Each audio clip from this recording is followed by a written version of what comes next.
I think we're live.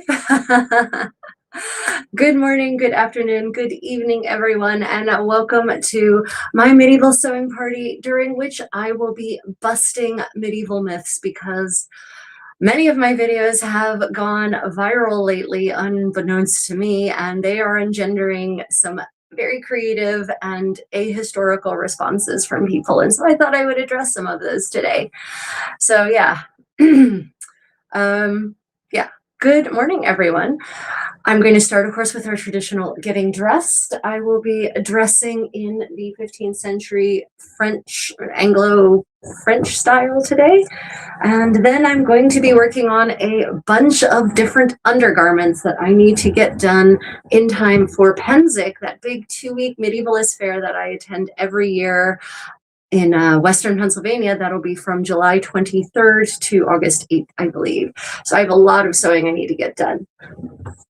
I will also be introducing you all to the current state of my Burgundian gown. It looks like it's done, even though it's not. I actually have to permanently sew in the sleeves right now. They're just basted into place, but I thought I would take this opportunity to actually show you what it looks like with the sleeves in. And also I still have to attach the lacing rings.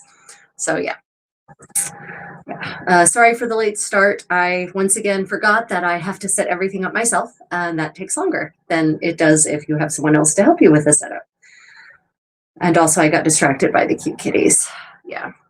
Right, so I am getting dressed in what is called a kirtle over top of a smock. Some people asked if this garment in English was called a chemise in the medieval era, and the answer is no. The word chemise, pronounced like that, re-enters the English language, interestingly, in the 18th century. But before that, in the 12th century, the 12th century French word for shirt does enter the English language, but it's not chemise, because chemise isn't yet that word in French yet in the 12th century. It's chance, or chemise, and that becomes kemza in English, not chemise in English. And the word kemza is used in English, Middle English, to mean this undergarment that you see here until the 14th century, and then it vanishes from the English language. And at that point, the word smocka takes basically rules supreme. It takes over for the female undergarment mostly. Sometimes you see the word smocka used for the male undergarment that's equivalent, but more often you actually do see the word shirta, shirt, which will become shirt, specifically for men's linen undergarment that goes against their skin. Yeah, the Burgundian gown is quite beautiful. But yeah, so if you are talking, if you're asking, would medieval English speaking people have used the word chemise pronounced like that? No, I can't find any evidence of that. The word is used in French by the 14th century. The word has become basically chemise or chemise, and in the dialect of French that would eventually become French as we understand it.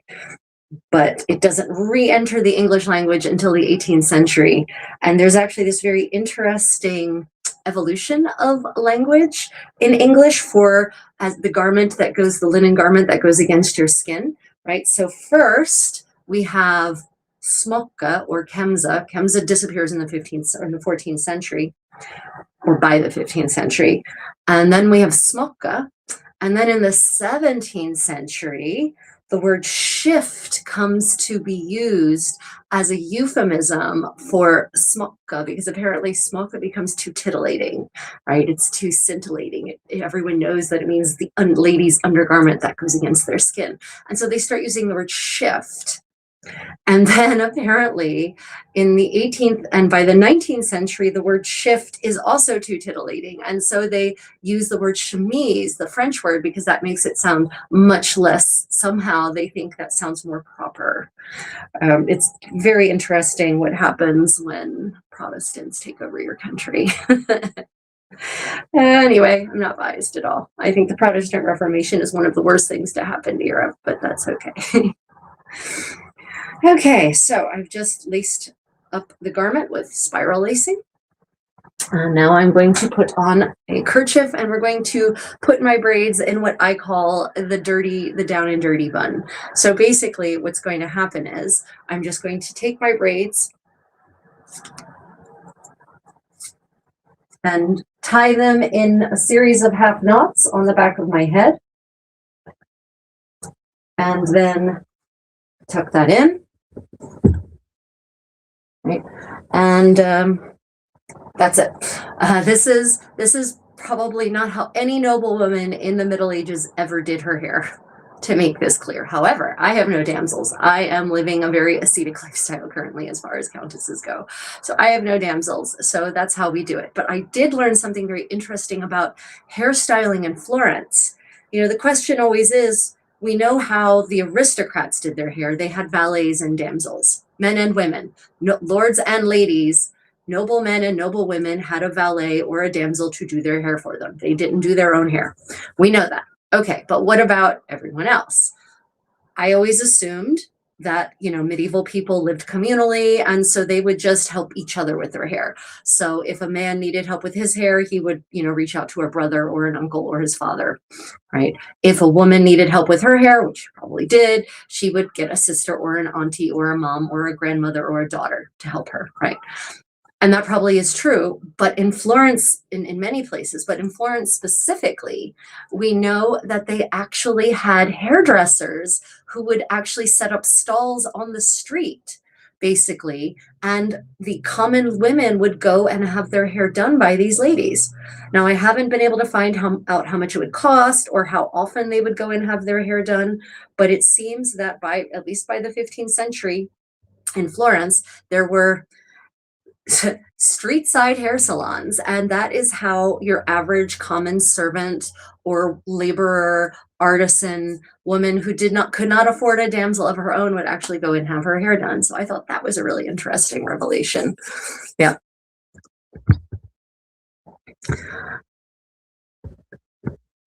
I am not streaming. No, I don't stream to Instagram.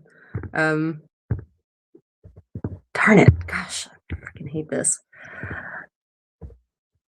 Yeah, I do have an IG, but I do not stream. So I do have an Instagram. Just so everyone knows, I do have an Instagram, but Instagram doesn't pay me. So I don't post as regularly there. And I don't stream to there because I earn no money from Instagram. So sorry. I do have an Instagram, but most of my streaming and videos get posted on YouTube of all the platforms, YouTube and now Facebook, because Facebook is also now paying me. So sorry, guys, got to go where the money is, and Instagram will probably never, ever pay me for posting anything on their platform because of their new monetization model, which sucks a lot. Okay. Why is it doing that? Yeah. Okay, so any questions? Any questions? I am now dressed and ready to go. So let's go down to the serious business of the sewing part of this process and myth busting. Yeah. Okay, so first off, I want to show you my new Burgundian gown, as we call them modernly in modern circles. This is what some of you might call the princess gown, right? The pointy hat gown, right? And so it's got that big opening in the front, and it has a long train and fitted sleeves. Right? We call them Burgundian gowns. I don't know who was the first modern costumer to do that. In the Middle Ages in French, they just would have been called a robe. And there was no actual name for it. There was no defining category for this kind of dress versus any other kind of overgown, unfortunately. And in English, it would have been called a gauna or a guna or a gona, depending on your dialect of 15th century English. So we don't have those kinds of differentiating terminology for clothing that modern costumers have. Right? So just keep that in mind. So first I'll show you. This is what it looks like on the inside. It's lined only in the bodice with silk. It has a turn back collar, the way that, you know, like modern suit jackets have, right? And I think this is one of the ways that these collars were done, but I can almost guarantee you for a fact that they also did just completely separate collars. So I think there were different ways of creating this look, right? And this is the one that I devised myself almost 20 years ago. And, you know, I've since come to some other different conclusions, but yeah.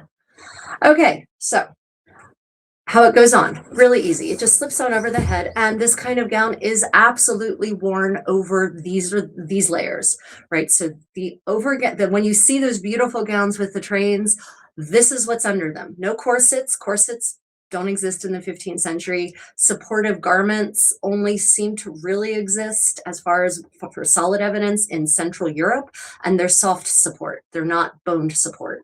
And you can look up the supportive smock if you want to see from the Langberg Castle, if you want to see an example of a precursor to what we might look at as a bra. Right. So no hard support garments exist in the 15th century in Europe, as far as we can tell. So this goes on just simply over top of this, like so, and then slips on over the arms, pulls on like so, and then we put it over the other arm. And yes, it can go on its own. It is easier if you have damsels to assist you with this part specifically.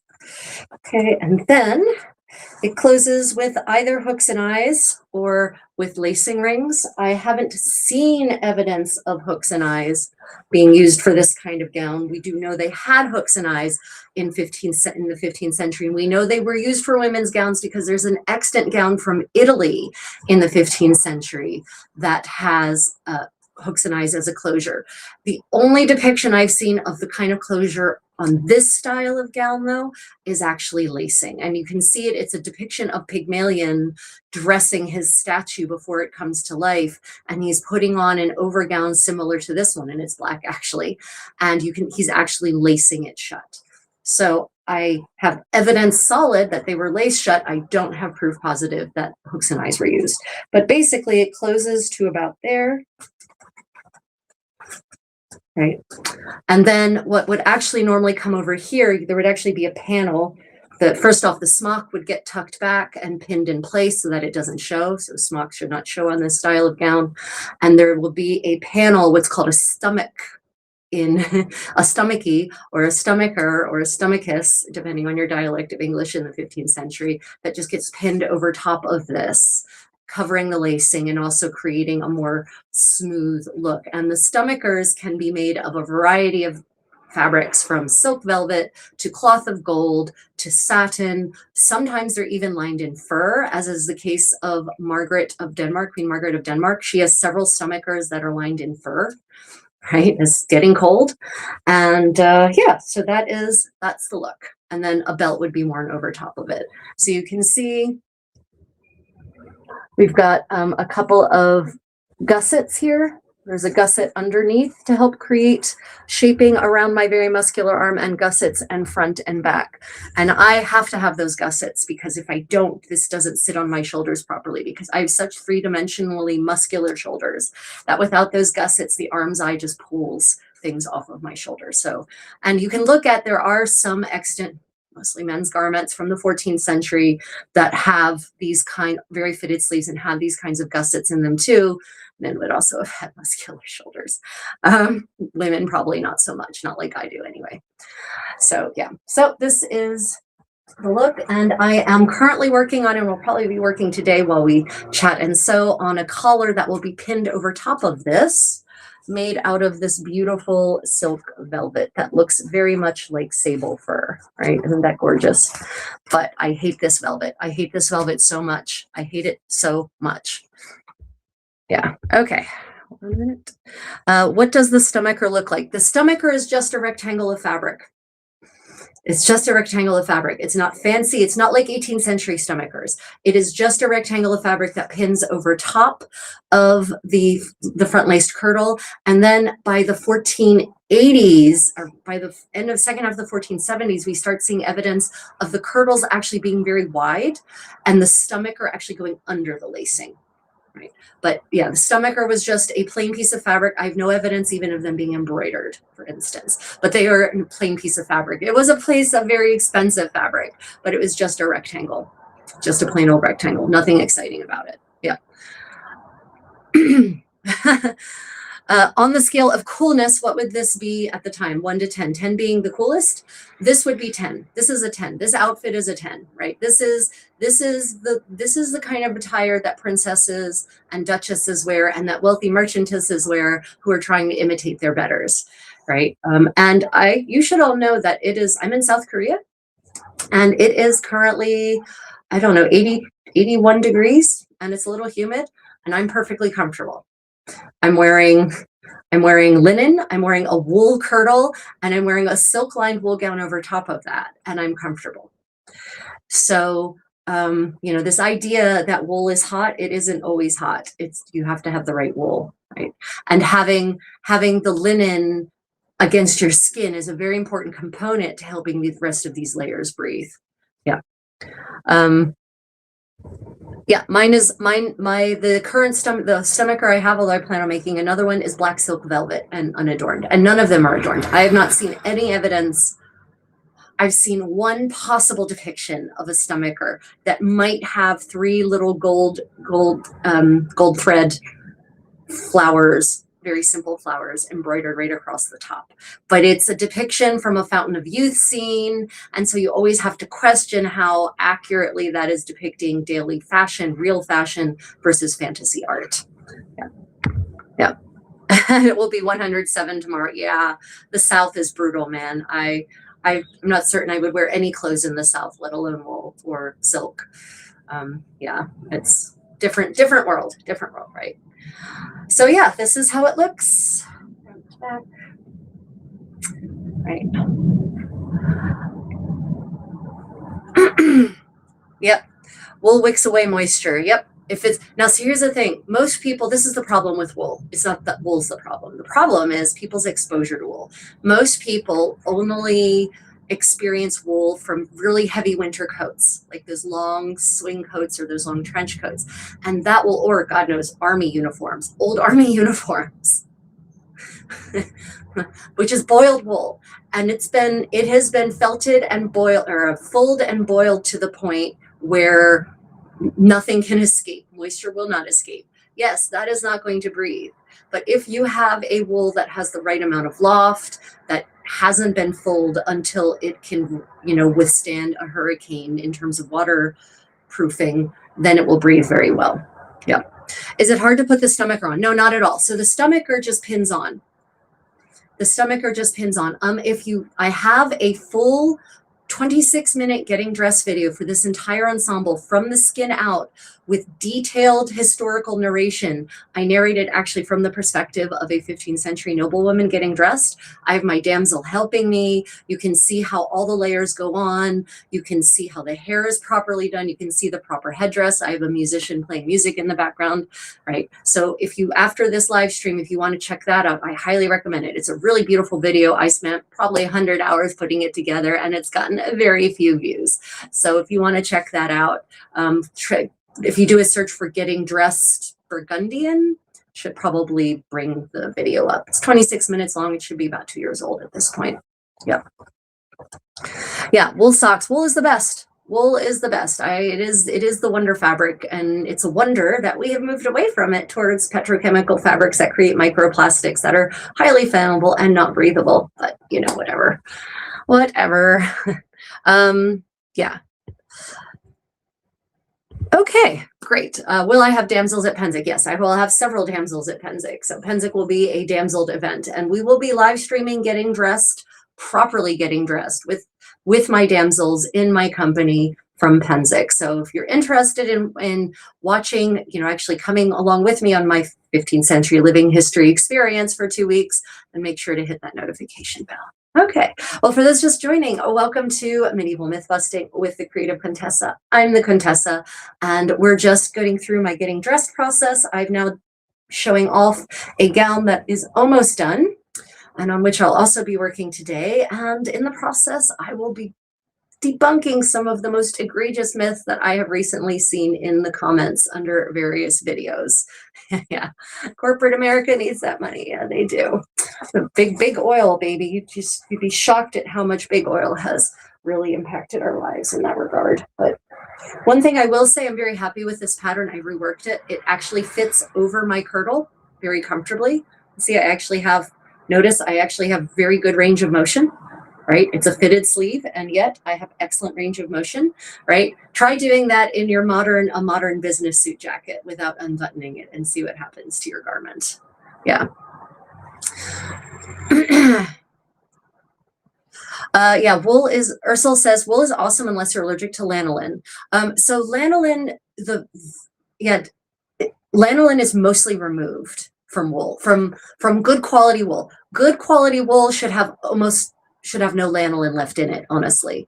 But unfortunately, cheaply processed wool these days is more likely to have some lanolin left in it, right? The original processing steps for wool involved removing the lanolin. In fact, it's one of the reasons that the wool quality coming out of England, wool fabric coming out of England in the Middle Ages sucked. It was terrible. Why? Because they couldn't afford the vast amounts of olive oil that it took to really remove all of that lanolin. Whereas in Italy, where the best quality wool comes from, they had olive trees everywhere. And so they had plenty of olive oil to remove all of that lanolin from the wool, right? So and of course, not just olive oil, also fermented urine is a big part in the removal of lanolin from the wool. And in fact, they would actually, in the vats in which they soaked and removed the lanolin from the wool, they would actually then collect the lanolin out of it and use it for other things. But good quality wool should have no lanolin left. In fact, if you might not realize that all of the high quality tailored business suits out there, all of the high quality 2-3-piece suits, those are all made of wool, but they feel like silk, right? But it's because the wool has been processed properly to remove all of that lanolin. So good quality lanolin should be no problem for people. Good quality lanolin, gosh, good quality wool should be no problem for people with a lanolin allergy. Can't speak for, unfortunately, the low quality wool, which is a problem. That's a great question, though. Yeah, I think so. A lot of people these days, you view olive oil as just an edible oil, something you dress your salad with, saute your food in. But in the Middle Ages, olive oil, especially in the Mediterranean, was not a luxury good. It was the oil for everything. They used it to grease axle wheels. They used it in industrial processing. They used it to remove the lanolin from wool, right? It was the oil, the everything oil. So, having access to large quantities of olive oil is one of the reasons that Italy became so rich. It's, luck of the draw, as it were. But it's apparently the access, the rich agricultural territory that is modern day Italy, and that was the Italian peninsula then, is apparently also a contributor to why Italy didn't have an industrial revolution. They didn't need one. They had all of these amazingly productive, verdant fields producing these very expensive crops that they could sell for large amounts of money. And so there was no economic onus to actually force them into industrializing. Whereas if you look at where industrialization happened across Europe, it happened in the northern parts, in the Little Ice Age, when it's crops, the crop season is getting shorter and shorter and the territory isn't quite as fertile. Yeah. Yeah, camel wool suits are lovely. Yep. Okay, well, let's see. What do I need to do? So one of the things I need to do on this is actually, so remember I said that this is just basted in. So you might see these long stitches, right? Those are what are called basting stitches. When you are fitting a gown, when you are fitting a garment, you should use basting stitches to just put the pieces together to see if it fits. Also, if you're going to hand sew, you should baste things together first with thread, pull your pins out, and then go and sew over it by hand. And I actually have to do proper stitching on some of this, so I'm going to decide whether I want to actually take it out or just leave it in and sew it in situ. How lazy am I going to be? But nice to see you, Tommy Core. Thank you for joining us today. Okay, so any other questions about, I'm just going to move closer now that I've gotten dressed. I don't need to be so far back. Apologies, everyone. Any questions about getting dressed, about the new Burgundian gown? One of the things I also need to do is pull out the other, the basting that I did before. You can see this line of stitching, that's basting. That is basting. Oh goodness, our camera's a little wonky. Let me fix it a little bit. Okay. Right, so let's get down to the myth busting, everyone. Myth busting, man. I've got my video on. It's funny. So Haas was complaining that every time he turns around, I'm putting out a video about hygiene in the Middle Ages. And that's because it is one of the most misunderstood aspects of the Middle Ages, hands down, right? Absolutely the worst understood aspect of the Middle Ages, because there's this horrible assumption that everyone was filthy, everyone stank, no one bathed. People literally just walked around with mud hanging off of their faces. Their hair was greasy, and they didn't care, and no one cared. They didn't care that they were filthy. And that is just simply not true. It just isn't true. And I had someone today on Instagram, God bless him. Man, he really showed his ass. He responded multiple times to various people's agreement with my point that people in the Middle Ages cleaned themselves regularly, that no, they didn't. They were all peasants and basically slaves and didn't have any money, so how could they afford to bathe? And so they were dirty all the time. That's paraphrased, but almost a verbatim paraphrase of what he said. And I don't even know where to start with that. There's so much wrong with that. There's so much wrong with that statement. So it's amazing he can cram so many errors and a historical statement ideas into like 3 lines of comment. First off, peasants are not synonymous with serfs. A peasant is not a serf. Peasant, the word peasant is so misunderstood in the modern world that it's annoying, honestly. It's irritating to me. Peasant just means farmer. It means a person who works in agriculture. It means a person who works literally in the country. A paysan in French from the era became the word peasant in English. So a peasant is just a farmer. It says nothing about their legal status. It says nothing about their income. You can have very poor peasants. You can have, in the Middle Ages, you can have very wealthy peasants. There were very wealthy peasants. Italy in particular had very wealthy peasants who either owned or managed large tracts of land in a sharecropping arrangement in which they were very, very savvy and in which they earned massive profits. They kept books, they were literate. I mean, they didn't read literature, but they were literate enough to keep their own accounts. They were literate enough to correspond. They made purchases, they had clothing, they had servants, and those are peasants. They're not aristocrats, they're not gentlemen, they are not wealthy merchants, they are peasants, right? But they absolutely had money and they absolutely bathed.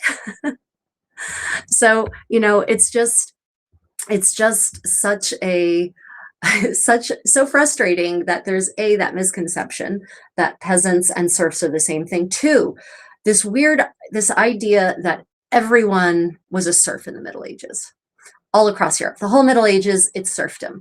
And historians are increasingly realizing that this was a misrepresentation, a misinterpretation, a misunderstanding of history, first by Victorian historians, at least, maybe even by Enlightenment historians, actually, now that I think about it.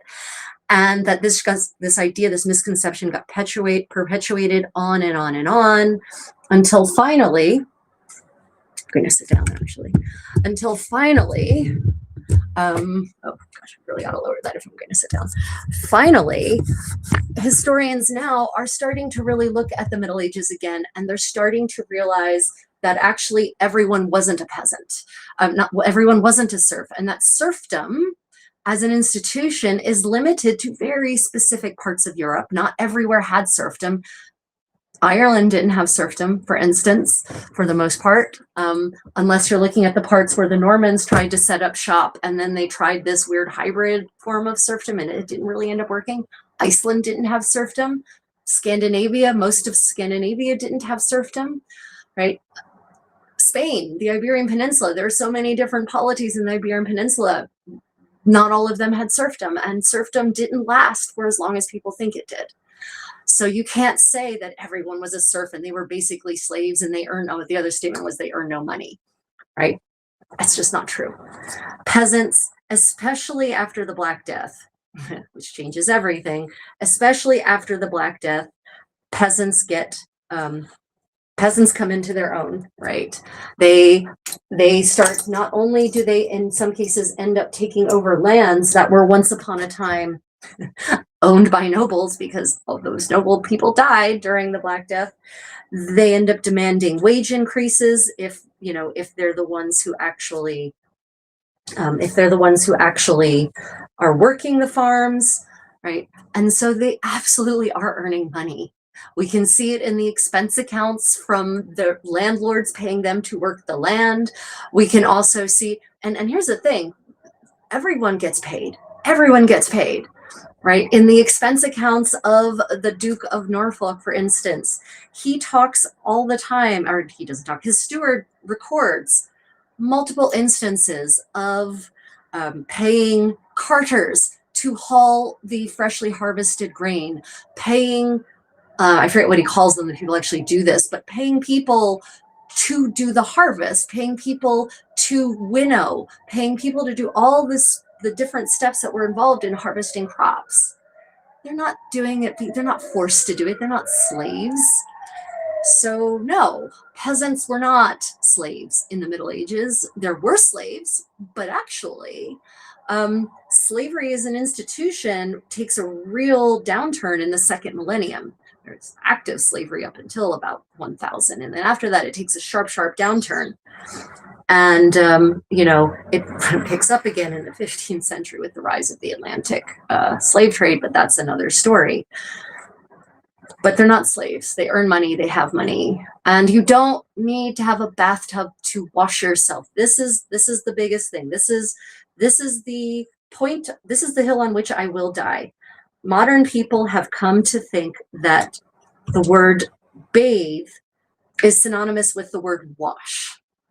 And so I guess language evolves, and so maybe in the modern world it has become synonymous. People do think of the word bathe as a synonym for washing, but in the Middle Ages it is not. In medieval English, it is not. In medieval English, bathing is a very specific process whereby you immerse your body in water entirely. And for that, there were bathhouses, right? Oh gosh, I'm sorry everyone. Apparently something has gone very wrong and now there's a bunch of emergency vehicles heading past. Anyway, bathing means submersing your body.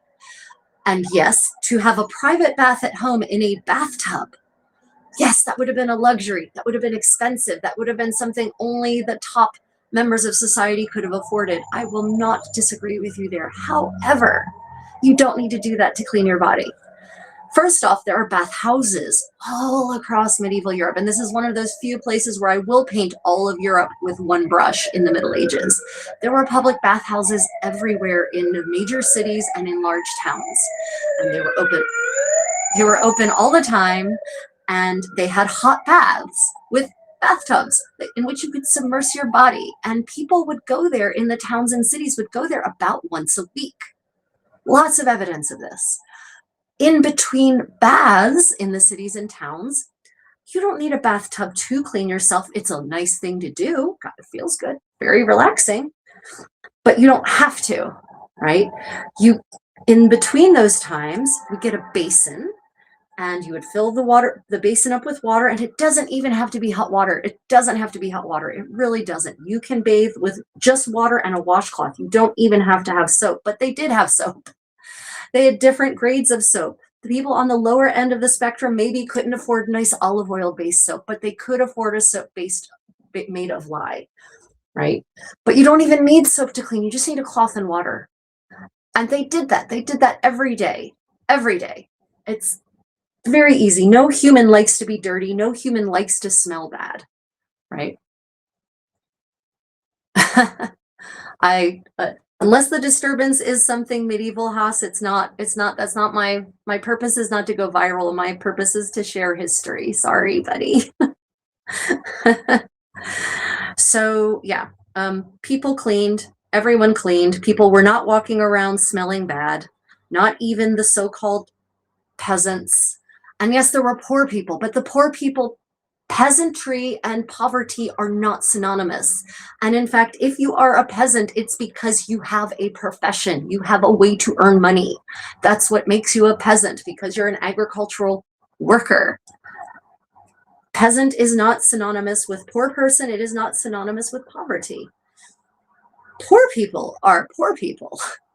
And there were absolutely impoverished individuals in the Middle Ages. I would never claim otherwise. Actually, I think I did cut out patterns of these. Damn it, I didn't have to unpick that. Oh well. There are absolutely poor people in the Middle Ages, but not as many as people think. Not as many as there are now. There are a lot more poor people now than there were in the Middle Ages per capita. Well, depending on your country, obviously. Your mileage will vary now, especially depending on your country. But poverty, massive poverty, is a consequence of the Industrial Revolution. It's a consequence of the Enclosure Acts. It's a consequence of the Protestant Reformation. It is not, in the Middle Ages, it was, everyone felt it, all Christians and Muslims and Jews felt it was their duty to take care of the poor. That was part of their duty as a people of the book. It was their duty to care for the poor. And so there were institutions on a massive scale whose focus was on caring for the poor. That's what hospitals originally were, everyone. Hospitals were originally not just places for healthcare, although they were for healthcare. Hospitals were a place where, yes, anyone could go and get what at the time was gold standard healthcare in a really nice, clean space within a nice, clean bed with clean linens. You would be fed, you would be cared for. You would see if a physician would come and see you every day. You would get treatment for free, by the way. But also hospitals included orphanages, which raised children, provided them with job training, provided them with job placement. They also had job training programs and job placement programs for other members. They had shelters for the poor, for the homeless, and they had what we would now call soup kitchens. And they would actually also distribute clothing to the poor, secondhand clothing often donated by wealthy donors. But these were institutions that across Europe fought against poverty. So being poor in the Middle Ages was not the same as being poor now in many places. And the per capita rate of poverty was just much lower. And it usually tied into disability. Poverty in the Middle Ages very often tied into disability, right? And that's where the hospitals really stepped in. Yeah. Oh gosh, I've apparently missed some comments. Yeah, there were famines. Okay, so there were famines absolutely occurred across. Famines are still happening. In case anyone is wondering, just because it hasn't happened in your lucky country doesn't mean famines aren't still happening. Famines are still happening across the world, and in some cases with really dire consequences. So yeah, famines have always been a thing, and obviously famines are a specific situation that affects everyone. In the Middle Ages, when famine happens, everyone is impacted, from the king to the lowest poor person. Everyone is impacted. And yes, obviously during those times, the situation gets dire, because usually the reason that a famine is happening is because of some kind of climate crisis, right? Some kind of big weather disaster. For instance, in the early 13th century or the first quarter of the 13th century, there's a period during which the rain doesn't stop in Northern Europe, and the crops just fail for several seasons, and King John is on the throne at this time, right? So there's some pretty dire famines that also happen in the Middle Ages. Obviously, when a famine happens, things get really dire for everyone. But famines are not the common situation in the Middle Ages, right? It's not the status quo. That's why people talk about it in the Chronicles, because it's unusual when it happens and it's tragic when it happens. It's not the status quo. Yep. Comment. Oh, shoot. Let me see. In Venice, some of the convents that took in foundlings gave them musical training. This was in Vivaldi's time. I mean, I know I know that, you know, they gave them a basic education in medieval convents. I'm assuming probably it could involve music, especially if they showed an affinity for it, but I don't have any solid evidence of that. Yeah. So yeah, famine is a special situation. Yes, of course, there were famines all across Europe on a no, I wouldn't say a regular basis, but you know, it would happen every 10 to 20 years in some places, depending on the kinds of crops on which they relied. But it wasn't the status quo. It wasn't famine year after year after year after year. So no, people were not starving all the time. And this is another myth. Medieval, I'll say the bottom 80% of the population, say the 20% are the ones who are kind of getting affluent, right? The ones who can afford to eat a lot of meat and a lot of fish. The bottom 80% of the population probably eat a better diet than the top 20%, socioeconomically speaking, because wealthy people wanted to splash out on luxury foodstuffs, and luxury foodstuffs included lots of meat, lots of meat. It included white bread, right?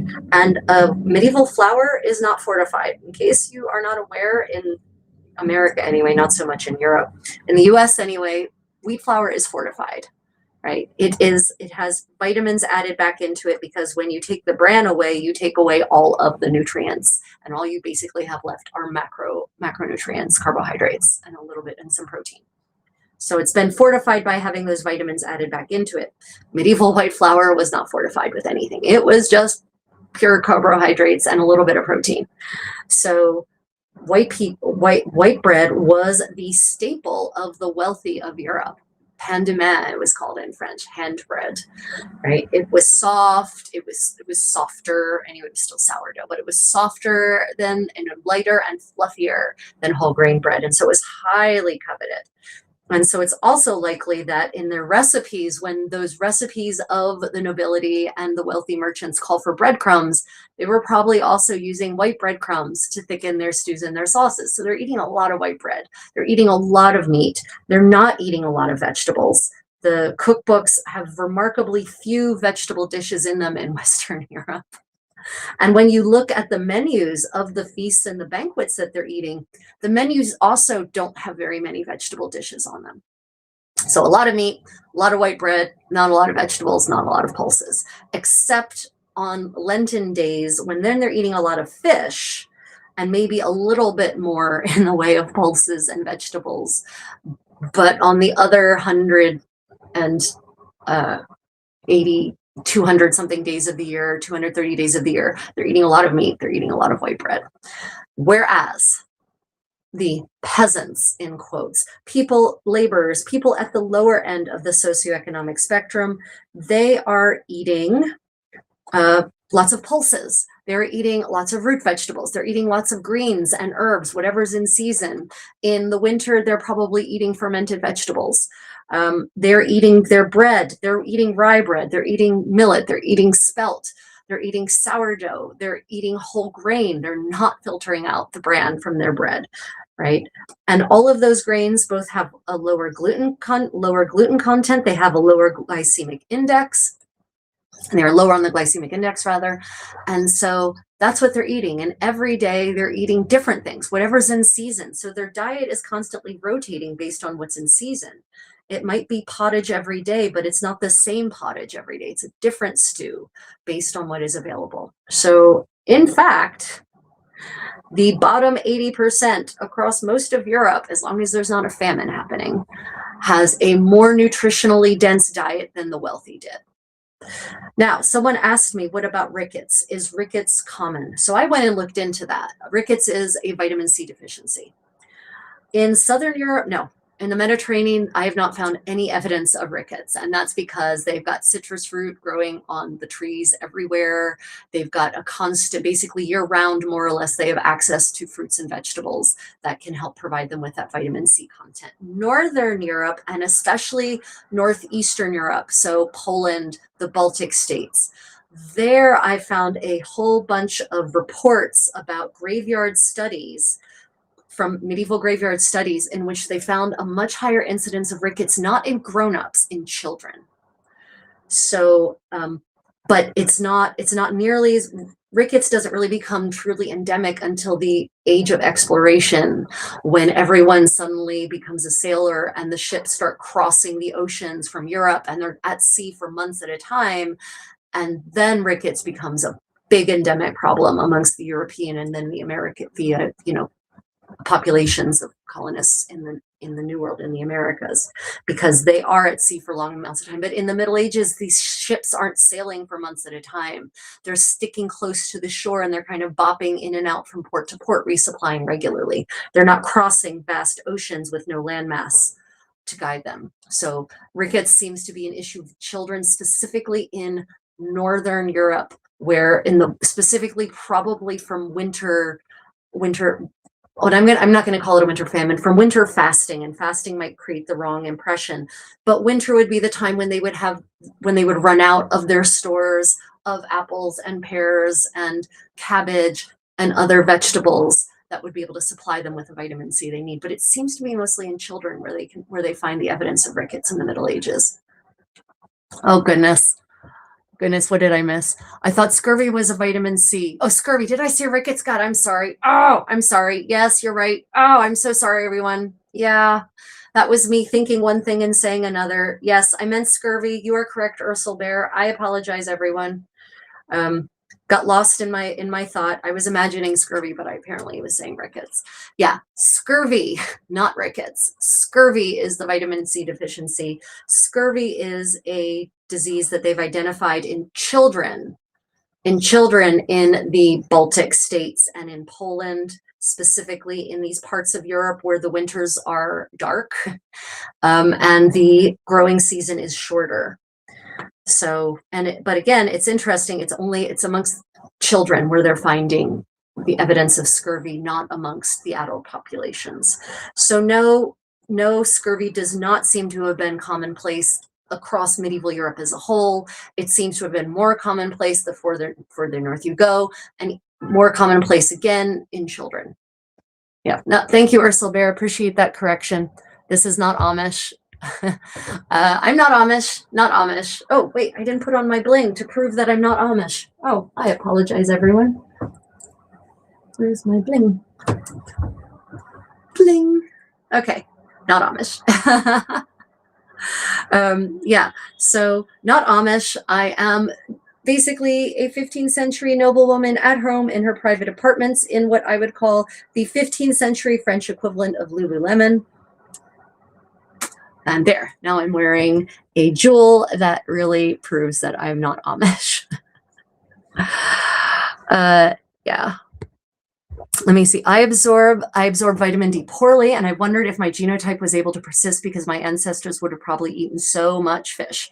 Yeah. I mean, yeah, fish. So fish is just so much more common.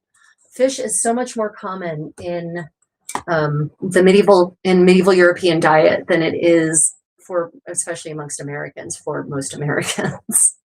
I would say the number of fish recipes that you find in medieval cookbooks is fascinating. Fish I had never heard of until I started reading these medieval cookbooks, and I have to go and look up what this fish is because I have no visual for it. Eel, though, eel was the fish of choice. Yes, eel are fish. I know people think they're some kind of separate species, but they're not. They're fish. Or some kind of separate, that's actually a genus maybe, but no, they're fish. They count as fish. Eel was the most common fish, no, most popular, not common, most popular fish in the Middle Ages. It was also a bit of a luxury item. And there's lots of recipes. I found a recipe for a sweet custard tart, sweet custard that has eel in it. I want to try it now. I want to try it now. I have to try it because I want to know what it tastes like. It sounds like it will be disgusting just because sweet custard with eel. No, but it could actually be quite delicious. So I'm going to give it a try. I'm going to give it a try and see if I can get some good eel and then I'll make this custard and we'll put it together and we'll see what happens.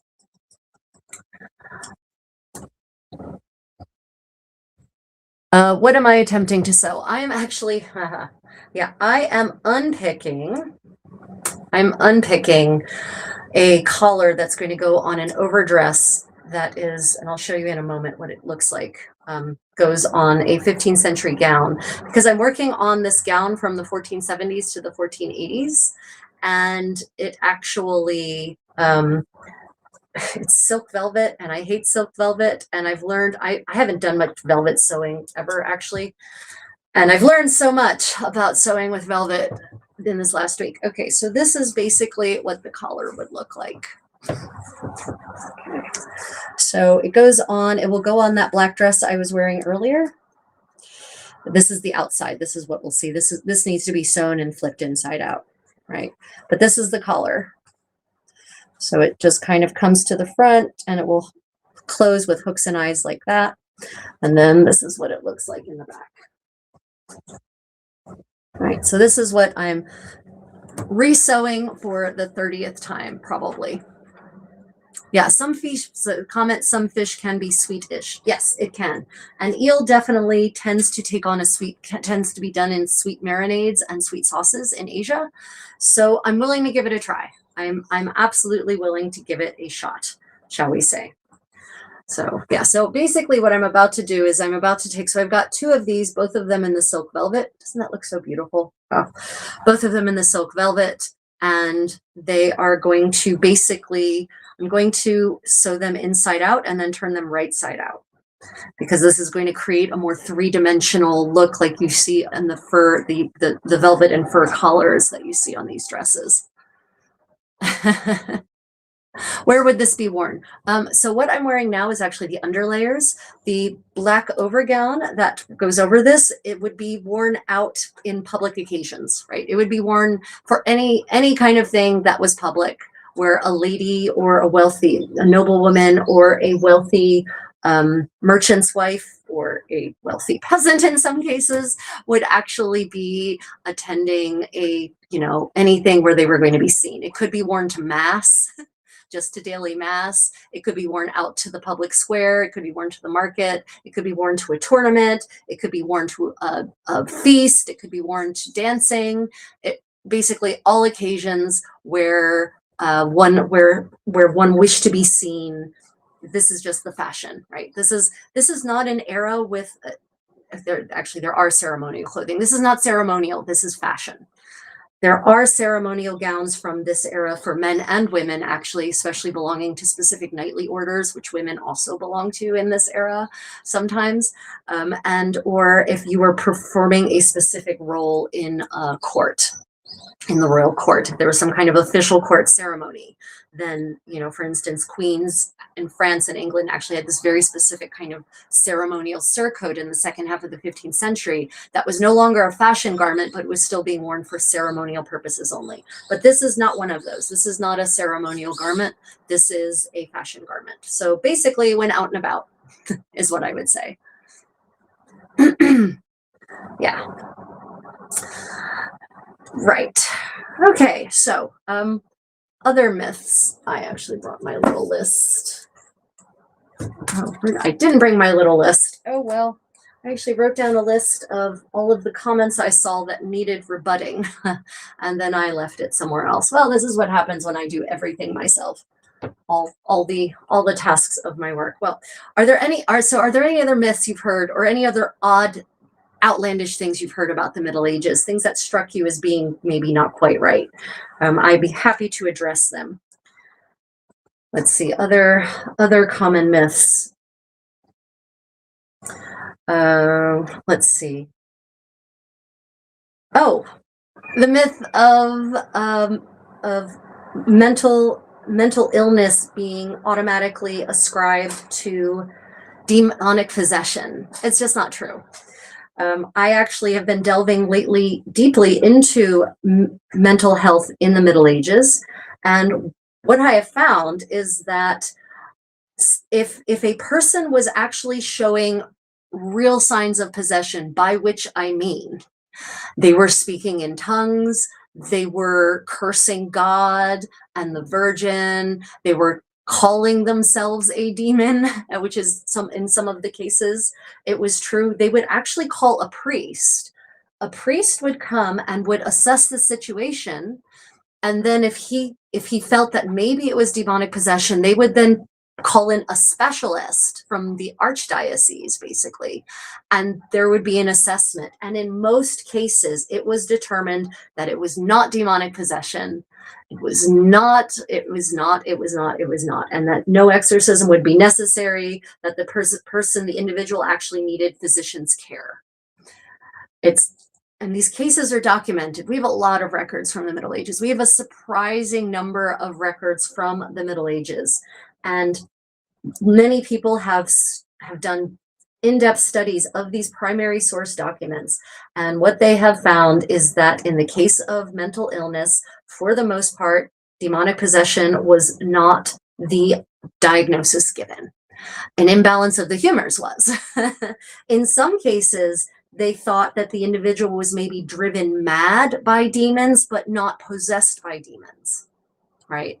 And so that just shows a different kind of understanding of pathology, right? And their idea of demons driving someone mad would be maybe our idea of a neurochemical imbalance in the brain driving someone mad, or a disease, a pathology driving someone mad, an actual virus or a bacterial infection, for instance, right?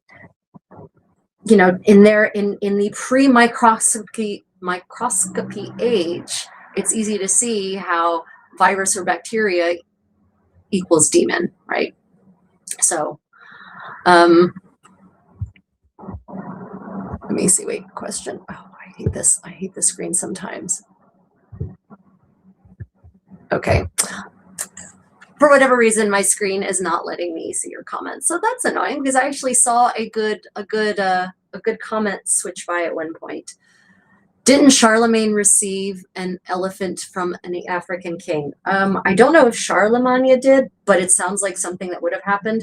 Kings in Europe were receiving gifts, potentates in Europe, in medieval Europe, were receiving gifts of exotic animals from exotic places, from kingdoms across Europe and from the Middle East and from Spain on a fairly regular basis. At one point, there was a giraffe in the Tower of London, for instance. There were lions in the Tower of London. This is where the royal menagerie comes from, and it's these royal menagerie that eventually become zoos. But the initial idea, monkeys as well, yeah. The idea, and I do remember there was a polar bear in the Tower of London. They would let him swim in the Thames from a gate that I think actually got its name based on the fact that the polar bear used to swim in the Thames from that gate. Yeah. So, yeah, the animals being given as gifts, absolutely a medieval thing. Exotic animals. Now, I can't imagine lions being particularly happy in London versus their typical environment, nor can I imagine a giraffe being particularly happy in London versus their typical savanna environment. But it is true, the exotic animals did make their way into across Europe, including Northern Europe, on a fairly regular basis. More regular than one might think. Just kind of also, once again, another myth about the Middle Ages, that every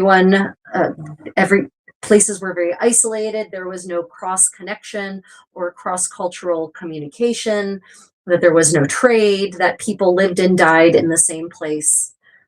And none of that is true.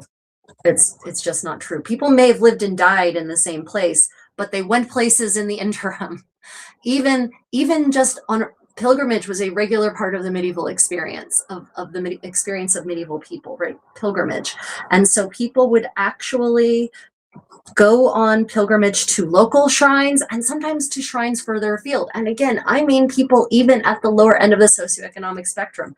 It was not just the wealthy who from England and France who went on pilgrimage to Santiago de Compostela, right? It was the poor, the so-called poor as well, went on pilgrimage to those kinds of places.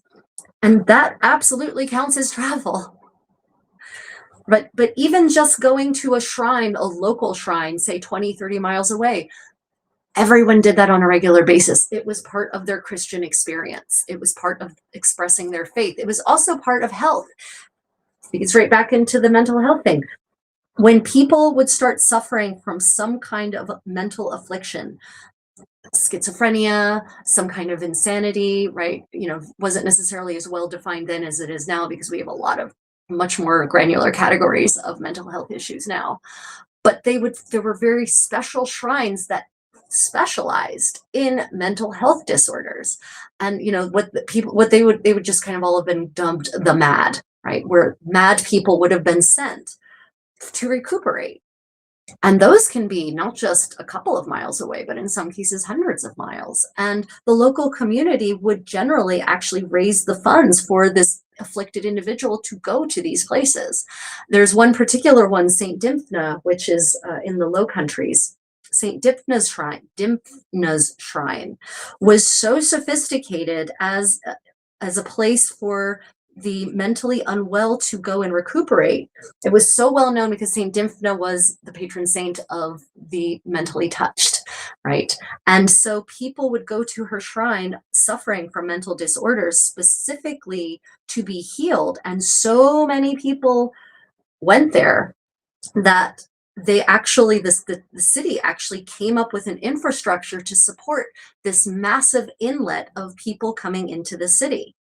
So they actually created a boarding system. So what we would call patients coming in to visit the shrine would actually be lodged with locals, and they would actually help, like if they were living with the farmers, with the peasants, then they would actually be put to work, but in a way that was, healthful and good for their recuperation. They would be fed, they would be housed, clothing would be provided if that was necessary during their stay, during their time at the shrine. And of course, they would get time off to go and actually visit the shrine on every day. But the city came up with they provided physicians. They hired a whole cadre of physicians to provide treatment for these individuals who are coming, because again, mental health disorders were viewed as a humoral imbalance. And apparently, according to the records from the shrine, there were actually many cases of people being healed and going home again, sent home well again. Now, you can quibble whether those records are accurate or not. There's the only way to really know is to go back in time. But they would also record instances of people not being healed. So it isn't pure propaganda, because they actually did record cases of individuals not being healed by their time at the shrine. Yeah. The treatment was absolutely gentle. That's another myth. There is no evidence so violent treatment of mad people is a product of the Industrial Revolution and the modern era. In the Middle Ages, people who were treated, people who showed signs of mental affliction were not beaten, they weren't flogged, they weren't waterboarded, they weren't locked in a tiny room with no light. None of that. That kind of treatment of mental health disorders is a product of the modern era, not the Middle Ages. All the records point against that kind of treatment, right? So you can say you doubt it, but you have to show me the receipts, show me the proof that I've seen evidence that they were treated very well and that they came away healed and whole again. Not everyone, because they do have records that say, this individual, unfortunately, the shrine was not, the saint did not see fit to restore them or something like that. But I have not seen any evidence of a systematic abuse of patients suffering from mental health disorders. There are even records of exorcisms that are conducted go to great pains to describe how they were how if they needed to, because they were violent, how they tried to carefully bind them with rope or with bonds that weren't going to chafe them, that were going to injure them, right? So, it was not the horrors of Bedlam. That's a Victorian thing, guys. That is not a medieval thing. And contrary, this is another myth. Human progress is not a straight line. Human progress is not linear. Surgeons in the Middle Ages, as per standard practice, washed their hands before and after surgery. By the 19th century, they're not doing that anymore. Why? The Reformation. The Reformation happens, and part of the goal of Reformation churches, the churches, all those new churches, all of those Protestant churches, part of their goal is to villainize the Catholic, what we now call the Catholic Church in the Middle Ages, which is the church, right? To villainize them. And so anything that was associated with the church, which medical practice was highly associated with the church in the Middle Ages because they're the ones who have the hospitals, right? Right? The doctors might not have been members of the clergy, but the hospitals were owned by these church institutions. And so it is the goal of many of the Protestant churches to slander the Catholic Church, to outright slander it. And in part of that slander is to say that anything that is associated with it was wrong and backwards. But also in the 16th century, there's this the rise of science, right? There's all these alchemists who are coming out of the woodwork and they're experimenting with all sorts of things and they're trying to set themselves apart from the people who came before. So there's this assumption that, well, anything that came before was wrong and backwards, and we're going to do it differently just to do it differently. Because we don't want to do it the way that it's been being done for a long time. Another reason that practices that were standard in medieval Europe that somehow just vanish by the 17th century, really. Another reason could actually be that a lot of the physicians' manuals that are saying things like wash your hands are originally written by Muslim doctors. And there's been some people who proposed that there was actually some racism involved there in the 17th and 18th century about not following the advice of Arab doctors, basically. So there's a lot of reasons why things that were commonplace in the Middle Ages stop being commonplace, and things actually get worse for a lot of people. Yeah.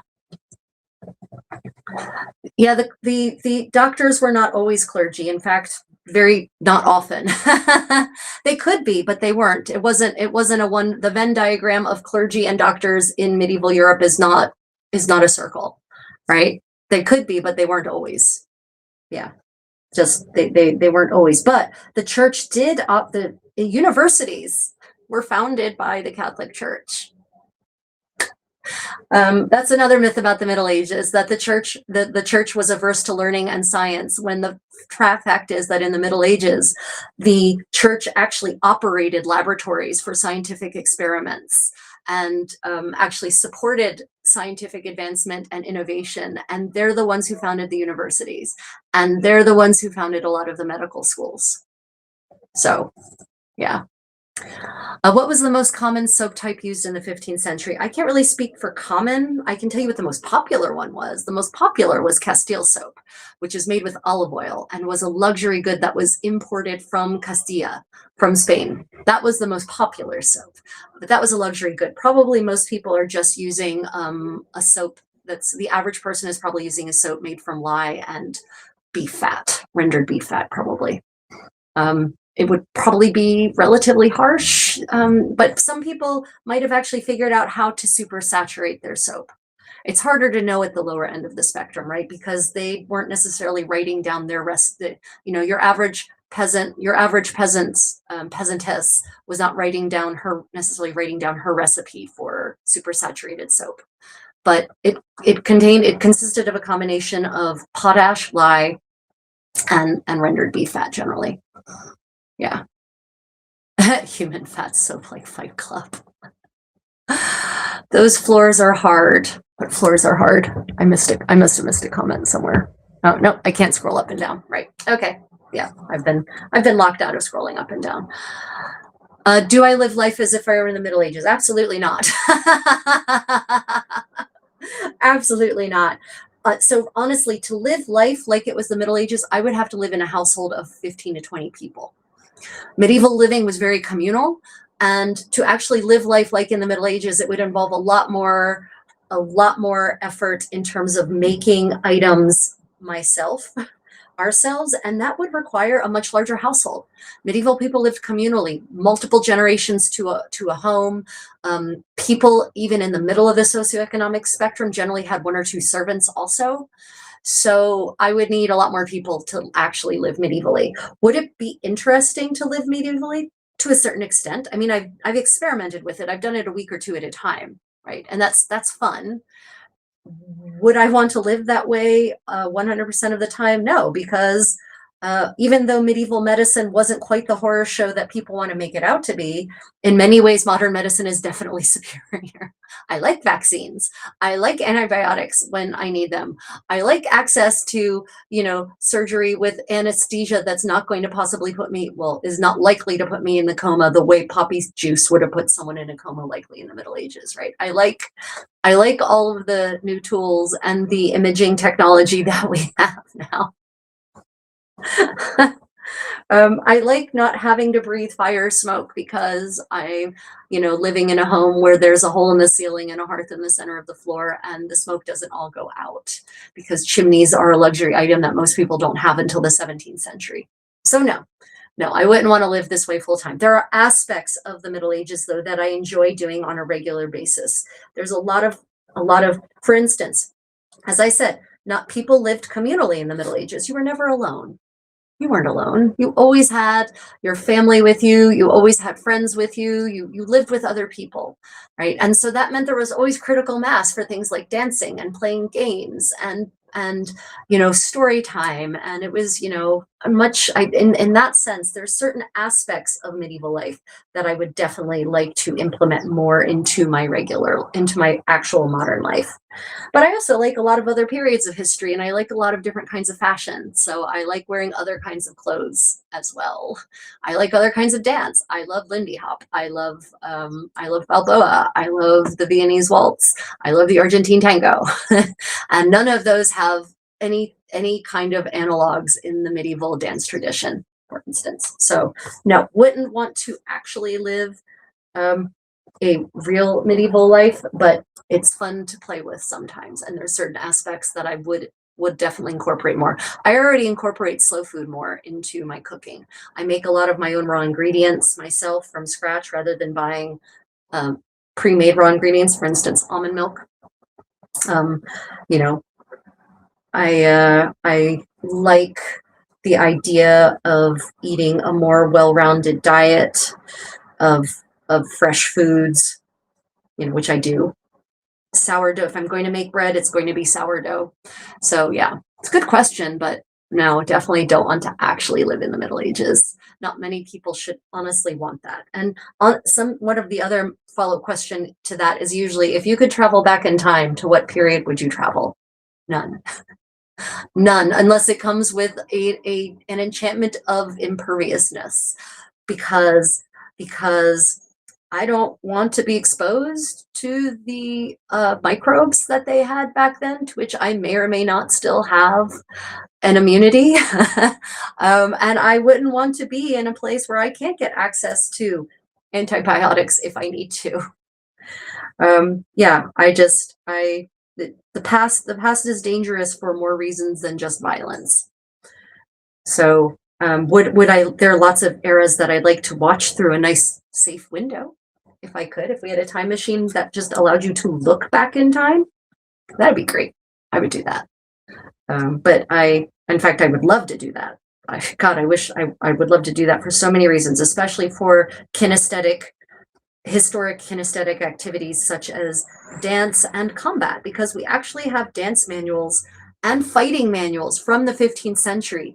But words very rarely capture the truth of kinesthetic motion, and even still shot pictures only show you one moment in what is a whole series of motions, right? So I would like to go back and see an actual bout between two well-trained 15th century knights.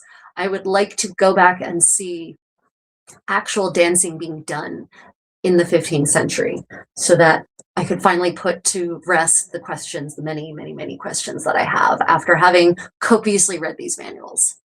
Yeah. Yeah, no one should honestly really want to go back to any pre-modern time. No one from the West, anyway. No one from the US, Canada, or Europe should really want to go back to any pre-modern time, honestly.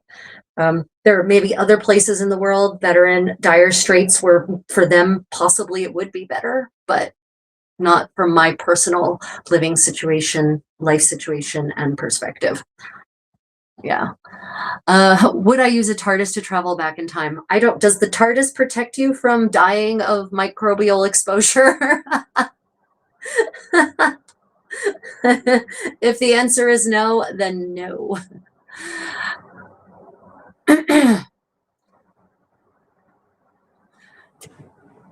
I went back to Thailand. I went to Thailand in the past. Those parasites really kept me slim. While I ate nonstop for a month, went back home to Seoul and drank a bunch of soju to kill the parasites. Oh yeah, yeah. So that brings me that kind of underscores what I just said about there are maybe certain parts of the world where the past would be actually better than the present overall, but yeah. Another myth. I was thinking about Thailand, and we just went to Thailand. Been to Thailand twice this year, actually since January, and we just were there for 10-12 days in May, and there is actually feces on the ground. People do their business sometimes out there, not just there. I mean, the Mediterranean is the same thing. There's people who will just cop a squat and take a dump in the middle of a sidewalk or something, especially at night, I think, when they're not so sober. But that's another myth about the Middle Ages, that everyone just threw their chamber pots out into the streets. No. Most cities had stringent regulations against that, and they would enforce them with fines and with punishments. It was not common. Did it happen? Yes. Just like today, we have regulations against people throwing their shit in the streets, metaphorically and literally, right? We have regulations against people burning their own trash. We have regulations against people dumping vats of oil down the drain, deep fryer oil down the drain. Do people still do it? Yes, of course. Does everyone do it? No. How do we know that? Because if everyone did it, the streets would stink and the entire sewage system would be completely clogged from hardened oil, right? So just like in the Middle Ages, there were regulations against that because they knew it was disgusting. They knew it was insalubrious. They knew it would lead to more disease. Did people still do it? Some people did still do it. No, but my point is that probably on average, the average medieval city wasn't any dirtier than the average modern city. We just have different kinds of pollution now. Now we've got brake dust everywhere and oil that leaks out of vehicles and animal fecal matter in some cases, which they also had in the Middle Ages, and in some cases human fecal matter and urine. Everywhere I go in the world, and I travel the world a lot. I have a whole travel channel if you want to see my travel adventures, Travels with the Creative Contessa. Everywhere I've gone, and I mean everywhere, I have seen people pissing on walls in alleyways. By people, I mean men. I've never personally seen a woman copping a squat and peeing in the middle of an alley. Doesn't mean we women don't do it. I just haven't had the fortune of being witness to such an occasion. But I've seen it. I've seen it everywhere. So we're not that much different from our medieval forebears as we would like to think. Now, what there would have been more of in the streets, absolutely, is animal feces. I will not contend that. And yes, the streets would have been dirtier and muddier because most streets were not paved. Across medieval Europe, paving streets is not the most common form of street finishing. Some specific locations actually did pave their streets in locally available stone. Most cities didn't. So yes, the streets, when it rained, streets would have gotten muddy and ucky.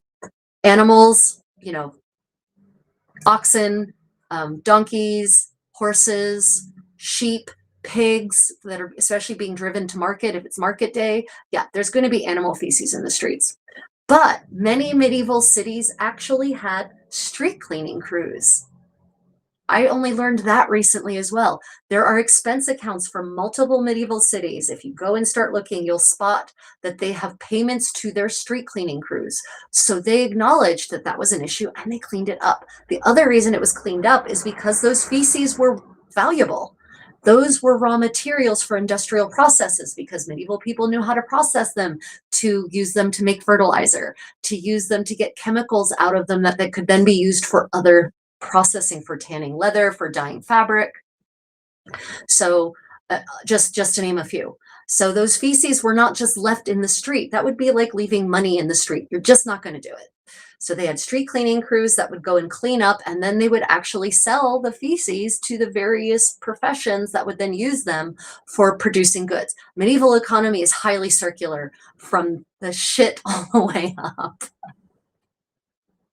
I'm definitely not watching. Oh wait, maybe you're not talking to me. I have not seen women cop a squat in a public place. That doesn't mean it doesn't happen. I just haven't personally seen it. So what I'm doing right now, so this is silk velvet. Okay, you can see that in the way it shines, right?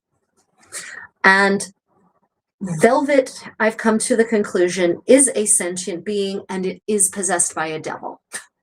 It is possessed by a demon. It moves. If you put it against itself and you just by using your fingers to hold the fabric together with the pelt side to the pelt side, the pile to the pile, it just by pressing it, you actually it causes itself to move, and so it will slip. And so one of the tricks I've learned to prevent it from slipping is to actually put in parallel rows of pins like this. Because otherwise it starts migrating apart. Like literally, it's like a damn fault line. One layer moves up, one layer moves down. And so the trick is to use parallel lines of pins and then to stitch between the two parallel lines of pins. Yeah, so that's what I've been doing. I've been sitting here carefully ensuring that things have not migrated by my putting it together, and then putting in pins in parallel rows.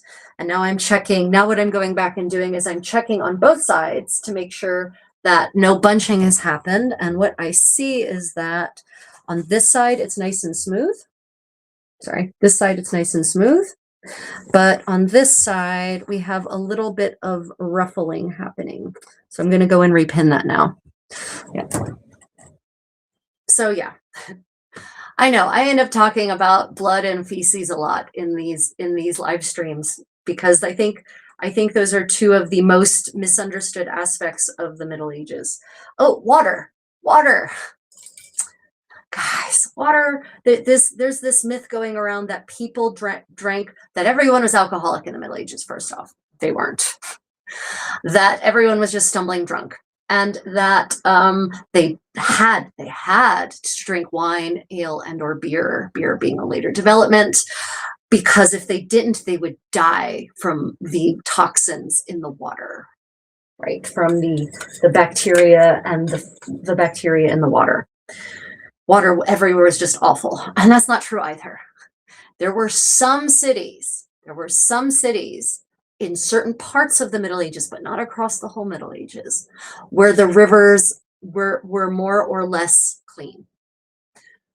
But many cities like Paris, for instance, actually had very clean water. The Seine in 1391, the Goodman of Paris writes in his book of medieval household management, he tells his young teenage bride that if she wants good, clean water, she should go to the Seine, because the Seine has the cleanest water in all of Paris. Now, there are wells all throughout Paris, so the Seine isn't the only option, but he tells her the Seine is the best place for clean water. That's in the 14th century. So clearly it's not disgusting, because he's telling her to go there for the cleanest water. Right. And that's I think that was even to make drinks with, if I recall correctly, but it might not have been the section on drinking. It might have been the section on laundry or something like that. Right. So in the Middle Ages, most of the rivers are not yet that contaminated.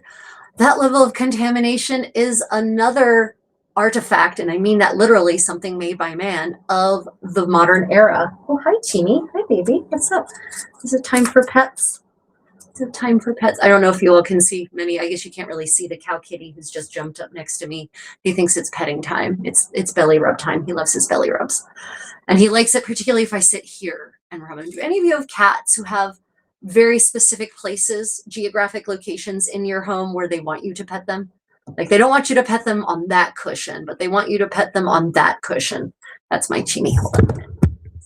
There's the Chimmy. There he is. There's the pretty cow kitty. Yeah. This is, some of you know him. He's one of our rescue babies. His mother was probably killed in a car accident or something like that when they were kittens.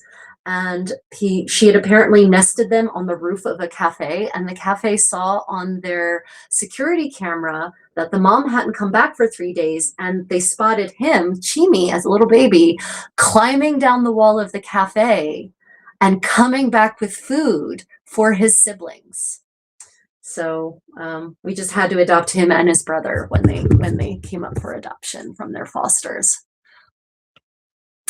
Yeah. Yeah, so boiling, yeah, water. So you don't need alcohol, exactly. So Ursula says, you don't need alcohol to purify the water. You can just boil it. Yes, and medieval people knew that boiling water had a salubrious effect on the water. So many recipes for medieval food talk about boiling your water first. They talk about boiling meat first. They talk about boiling vegetables first. They understood that boiling water resulted in better health outcomes, that people didn't get sick if you boiled your water first. They absolutely understood that. Also, the percentage of alcohol in these beverages, we're not talking soju, guys. We're not talking vodka. We're not talking whiskey. Oh, I know, you want to get down. You want to sit on this silk velvet thing, don't you? He moved over to the side with the silk velvet collar so he could lay on it. You know, alcohol, the alcohol content of small beer, which is the beer that people drank regularly, was like 1 to 2% alcohol. It was more like kombucha in that regard than what most people would drink beer now. And ale was, and beer is what happens when you add hops specifically to ale, by the way, or some other spice mixture to ale, right? Or herb mixture to ale. So it wasn't enough alcohol to actually combat all of the microbes that people claim were there to be destroyed. They just weren't. And part of the process of brewing beer and making wine was to boil the water first. So yeah, it's not the fermentation, it's the boiling that prevents it. Yeah. Yeah, I know, he's a smart kitty. He's like, oh, do you have silk velvet? Let me put my furry self upon it. Yeah. Oh, Chini, you're being extra cuddly today. Is it because I'm on a live stream and I'm trying to sew? Yes? Is that why? Yes, it is. I'm going to bet it is. So Chimi they were feral kittens. And unfortunately, the foster person who got Chimi had never actually worked with a feral kitten. And so they didn't realize that feral kittens hiss and snarl, and that you have to socialize them. You have to interact with them. And of course, the best way to do this is with food, right? You get a licky stick or a treat, and eventually they come to love you because you have the treats. But he didn't know that. So instead, he just kind of left Chimi alone for the 2 months that he was fostering him. And I don't mean he locked him in a room, but he didn't interact with him. So when we got Chimi as a tween, he was very unsocialized, and was hissed and snarled a lot. And I won him over with food. So he still has some of his feral kitten responses. So he's not always cuddly. He doesn't like being picked up really, but when he wants his pets, he wants his pets. And apparently right now I don't get to do any sewing. I get to pet him while I talk to you about medieval things. So back to the topic of water and water contamination. So medieval people knew about boiling water. They didn't understand microbiology, right? They didn't have the concept of microbes. They didn't have germ theory, but they understood cause and effect. That also leads us to cleaning things, not just their person, but objects like kitchen equipment. They understood that kitchen equipment needed to be washed, and regularly. The Ménager de Paris, the Goodman of Paris, in 13. Oh, it's okay, baby. It's okay. It's just a car outside. A car door slammed and it startled him. It's okay, baby. Okay, well, if you have to go, you have to go. I get it. And I'm covered in fur. Anyway, the Ménager de Paris provides, the Goodman of Paris, for his young bride, he provides a detailed list of items for hosting a formal dinner. And when I say detailed, I don't mean just the menus. He provides the menus too, but he provides a logistician's dream of an equipment list. of everything she will need. The extra furnishings she's going to need, all the napery she's going to need, meaning the tablecloths and the napkins for the guests, all of the tableware she's going to need, and all of the equipment she's going to need in the kitchen, to include extra tables for countertops and buckets for washing and soap and salt. Right. So we know that they wash dishes with soap and salt. And he also, I think it is the Goodman in Paris, but it might be another source that talks about putting the washed kitchen equipment and utensils, pots, pans, mixing bowls, everything in the sun after it's been washed, rubbing it with salt and putting it in the sun. So they didn't understand that it was UV light that was killing the microbes and was sterilizing these objects, but they understood that sunlight had a salubrious effect on anything, including laundry, right? They understood that if you put your kitchen equipment after washing it in the sun to dry, the outcomes were better, right? Especially especially if you're talking about wooden buckets, wooden implements, wooden mortars, those kinds of things, right? Definitely better outcomes if you put those in the sunlight. So they didn't understand about germ theory, but they understood cause and effect. So no, people were not getting sick all the time with foodborne contagions. They just weren't.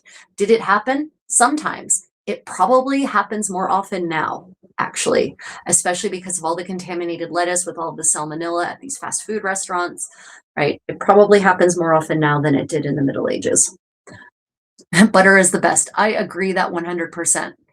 Yes, Tommy Corsair's probably used a lot of sand to scour too. Yeah, I mean, I assume that they definitely use sand to scour. I can't think of a specific passage offhand that I've read that references sand for scouring, but it's too obvious, really, if you know what I mean.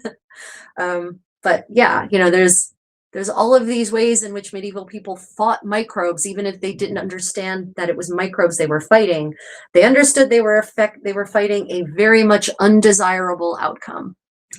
The Irish have a big milk foods culture. No wonder they were cattle raiding. Oh yeah, I mean, dairy culture.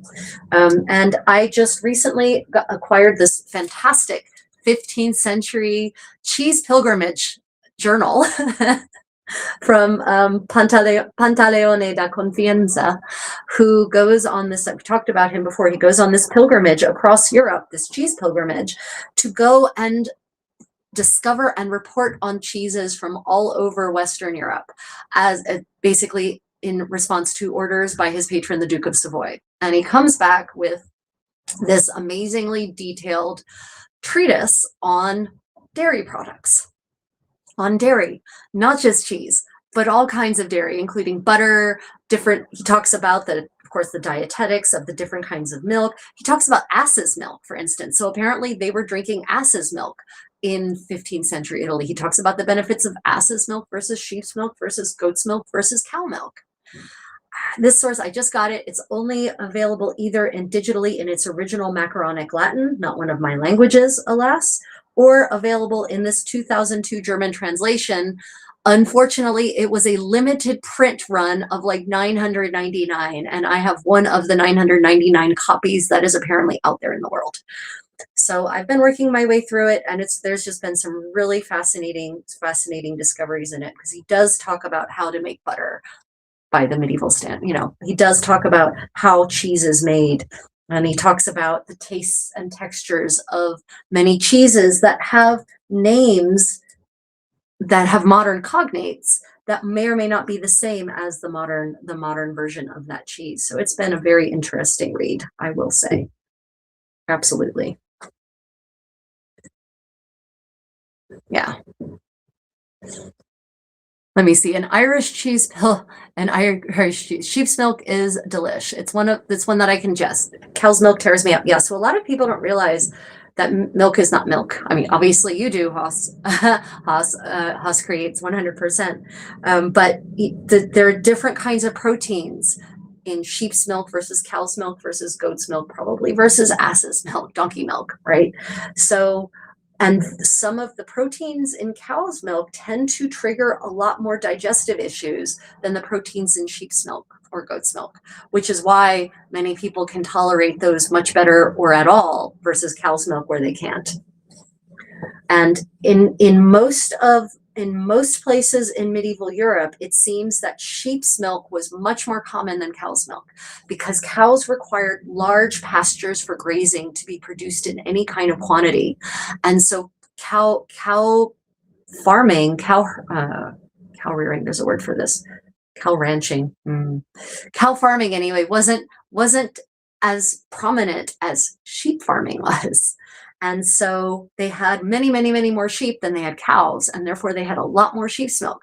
So it's more likely, for instance, I've said this before, I'll say it again for those who've not heard it, it's more likely that cheddar cheese, meaning cheese from cheddar in medieval England, was sheep's milk than cow's milk, because England doesn't really start producing lots of cow's milk until the 17th century, when there's a major shift in agriculture that is specifically attributable to the enclosure acts that impoverish tens, if not hundreds of thousands of people across England, but that therefore also create these massive pastures that then provide the appropriate amount of room for grazing cattle, because at that time they believed rightly that cattle should freely roam and graze rather than locked up in tight barns and force-fed things cows shouldn't eat.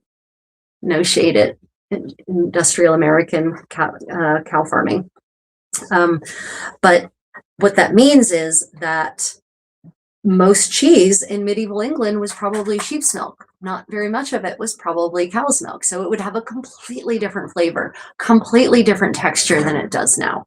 And I think that upsets a lot of people. Like the last time I posted a video stating that, there was a lot of cognitive dissonance being resolved in the comments at my expense. Let me see. So Ursula Bear, are you talking about where to get sheep's milk cheese or where to get this book? This book, Lactino, I've got too many different Latin words floating around in my head right now. Damn it, Ryan, what's the name of the cheese book? Pop it in the comments. I was lucky enough to find it on a secondhand bookshop page. Otherwise, I think your best bet is to see about getting access to it through interlibrary loan. Because it is out of print, I'm tempted to take it to one of these print shops and have them scan it and just put it out there, because it is out of print. It's completely out of print. It was barely in print when it was in print. A 999 copy run is not really in print, in my opinion. Okay, where to get sheep's milk? Sheep's milk you can generally get from a co-op. Depends on where you live, right? Your mileage is going to vary. In the United States, you can often get sheep's milk as milk at a co-op. And that's, one of these very small organic kind of grocery stores where the members are kind of the owners sort of thing. Goat's milk is much easier to get. Sheep's milk cheese is much easier to get. True feta cheese is made of sheep and or goat milk with no cow's milk. But in the US, Costco is a really good place to get sheep's milk cheeses. Not sheep's milk, but sheep's milk cheeses. Yeah, generally you don't really see the sheep's milk out there so much as the cheeses. It generally gets turned into a cultured dairy and then put out there in the world. So I haven't seen it so much, but if you're going to find it anywhere short of going to an actual sheep farm, then it's probably going to be at a co-op if you're in the United States. I can't speak for Canada. In Europe, in Germany, for instance, you're going to most likely you'll find it at a Biomarkt, an organic grocery store, which is also kind of like a co-op generally. So that's probably where you're most likely to find it there. Again, though, I've seen goat's milk a lot more than I've seen sheep's milk. When it comes to sheep's milk, it's mostly the cheeses, the dairy, the cultured version that I've seen floating out about. Yogurt also, of course. Yeah, that's a great question, though. Let me see. My neighbors have 500 head of sheep. Wow. Tommy Core, what's a hair sheep? I have that as an expression I've never heard before. Now I am curious. Is that different from a fleece sheep, maybe? Yeah, now I'm super curious. I love it when I learn from you guys. Yeah. Or yeah, if you actually have access to a sheep farm, you might actually, or someone who has sheep that are lactating, then maybe you might be able to get some sheep's milk from them. It has a grassy flavor. It has a sharper, richer flavor. It's got more flavor than cow's milk. Cow's milk is definitely more mildly flavored. Like, I would never argue that point. Cow's milk has a much more mild flavor profile. Sheep's milk and goat milk both have a much stronger, grassier flavor profile, I would say. Okay, so I'm now looking at, here's where we are on our parallel pinning. And this is I've already spent 20 hours on this collar, pinning it, sewing it, unstitching it, unpinning it, repinning it to try to get it to actually lay properly. I can't believe I've spent this much time on this damned collar. It is, at this point, it's a point of pride. I'm not going to let it will not win over me. It just won't. I will not let that happen. I hate silk velvet. I hate silk velvet. I hate silk velvet so much. I hates it. I do. So here in the center, it wandered down. So frustrating. Yeah. Oh, they're raised for meat and they shed rather than needing to be sheared. Oh, interesting. I didn't realize there was such a sheep. That is very interesting. Hair sheep. Huh. See, I've learned something new. I love learning new things. You know, someone once asked me what I thought the meaning of life was, and that's an easy answer for me. It's about learning. Life is about learning. Being on this planet is about learning. And I don't care whether there's something beyond this. If there is, great. If there isn't, then great. Either way, I think we should spend our lives learning. That should be the meaning of life. Learning and sharing that knowledge. That's the meaning of life for me. So as long as my brain works, there will be a meaning to life. That is the meaning to my life. It's constantly learning. I actually feel like I've wasted a day if I don't learn a whole lot of new things in the course of that day. Yeah. Let me see. She keeps her does from the males and it makes the milk sweeter and is less gamey. That is interesting. Is that must be a hormonal thing, huh? Haas creates, right? That must be the impact of the presence of the males influencing the hormonal profile of the females and therefore changing the flavor of their milk. That is a very interesting thought. Let me see. I've had goat milk that was nice only once. Have only been out of the goat for maybe an hour. Oh, nice. So Ursel Bear, are you saying you've had, is the implication there, the corollary to that, you've had goat milk a lot that was not nice? Or just that you've only had a chance to have goat milk once? I could see both actually applying. Yeah. Okay, so let's see. Other myths that, that wool is hot and scratchy. We talked about this a little bit early, but I'll go into it in a little more detail. Wool actually breathes really, really well. As a natural fiber standpoint, wool, sheep's wool, is one of the miracle fibers of the world. It really is. The properties of wool are, the more I learn about wool, the more amazing I find it. For instance, wool is self-extinguishing. If it catches on fire, it will just put itself out. So that is why if you are working near fire, like if you're cooking, you should ideally be wearing wool garments. Most people who cook don't. Most people who work near fires don't do that. But wool is really the fabric of choice for working near open flames. It really is. And you can see it for yourself. You can go ahead, take a little piece of wool, try to light it on fire and watch it self-extinguish. It's remarkable. It is really remarkable. It's one of the great ways to test if a fabric is all wool. If it's 100% wool, it'll just go right out. Done. If it's not 100% wool, then it's like some of it will self-extinguish and some of it will keep burning, and will turn into, hard plastic beads. But yeah, that is one of the interesting properties of wool. The way you can weave wool. You can process wool and weave wool to be very fine, to be lofty. Loft means like the height of the fibers and the height of the weave itself. You can weave it so that it breathes just as well as linen does. Right? You can also weave it and process it so that it becomes super dense. You can also process it so that it stays itchy and scratchy like a wool blanket. So there are different grades of wool, and some of them work really well in hot climates. And the proof is in the pudding, because wool was probably one of the first fibers that humans were spinning and weaving before we figured out how to turn plants, because it's much harder to turn plants into fibers than it is to just take wool and turn it into fabric, right? So people in the so-called cradle of civilization, in the hot places in the world, the first fabrics they had were wool, and they were wearing them, and they weren't dying of heat exhaustion, right? So, and the Greeks, a lot of their garments were usually made of wool, not linen, not cotton, wool. Definitely not silk, wool. So all of those beautiful drapey garments you see on those statues, wool. So again, it's all a question of how it's processed, how it's processed, how it's woven. You can take wool, you can make it so dense that water will not penetrate. For instance, yurts, Mongolian yurts, are made of felted wool that, cold and water will not penetrate, or you can make it nice and breathable and almost like silk. So, yeah. There's evidence of fiber hearts well before sheep were being herded. Oh, yeah. I mean, sure, there's other, but you don't have to herd sheep you don't have to, herding implies farming, right? Or Ursulbear, maybe I missed something. I don't think plant fibers. Well, I guess so plant depends on what you mean by plant fibers.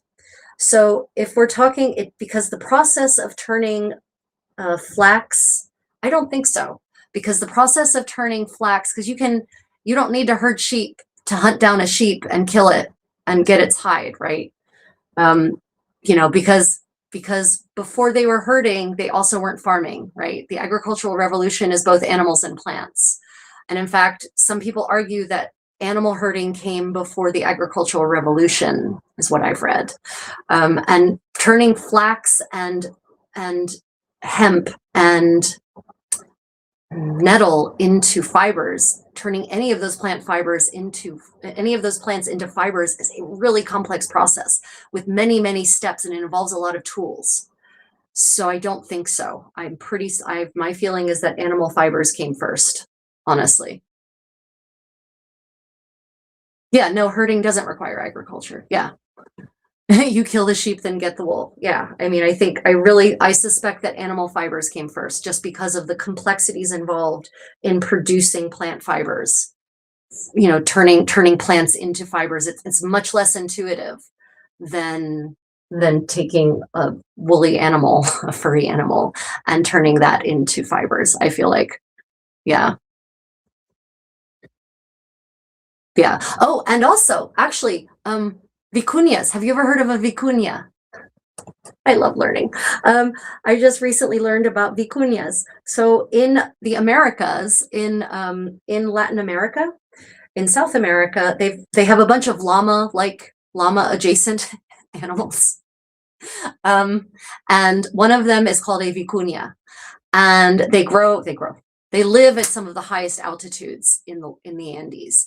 And they are not domesticated. And they do actually, to this day, the indigenous peoples, basically the descendants of the Inca and those who came before them, are still rounding up these animals, shearing them, and then releasing them again. So there is a tradition that possibly, definitely, I would assume, predates agriculture, of rounding up these animals, sitting on them, shearing them, and then releasing them again.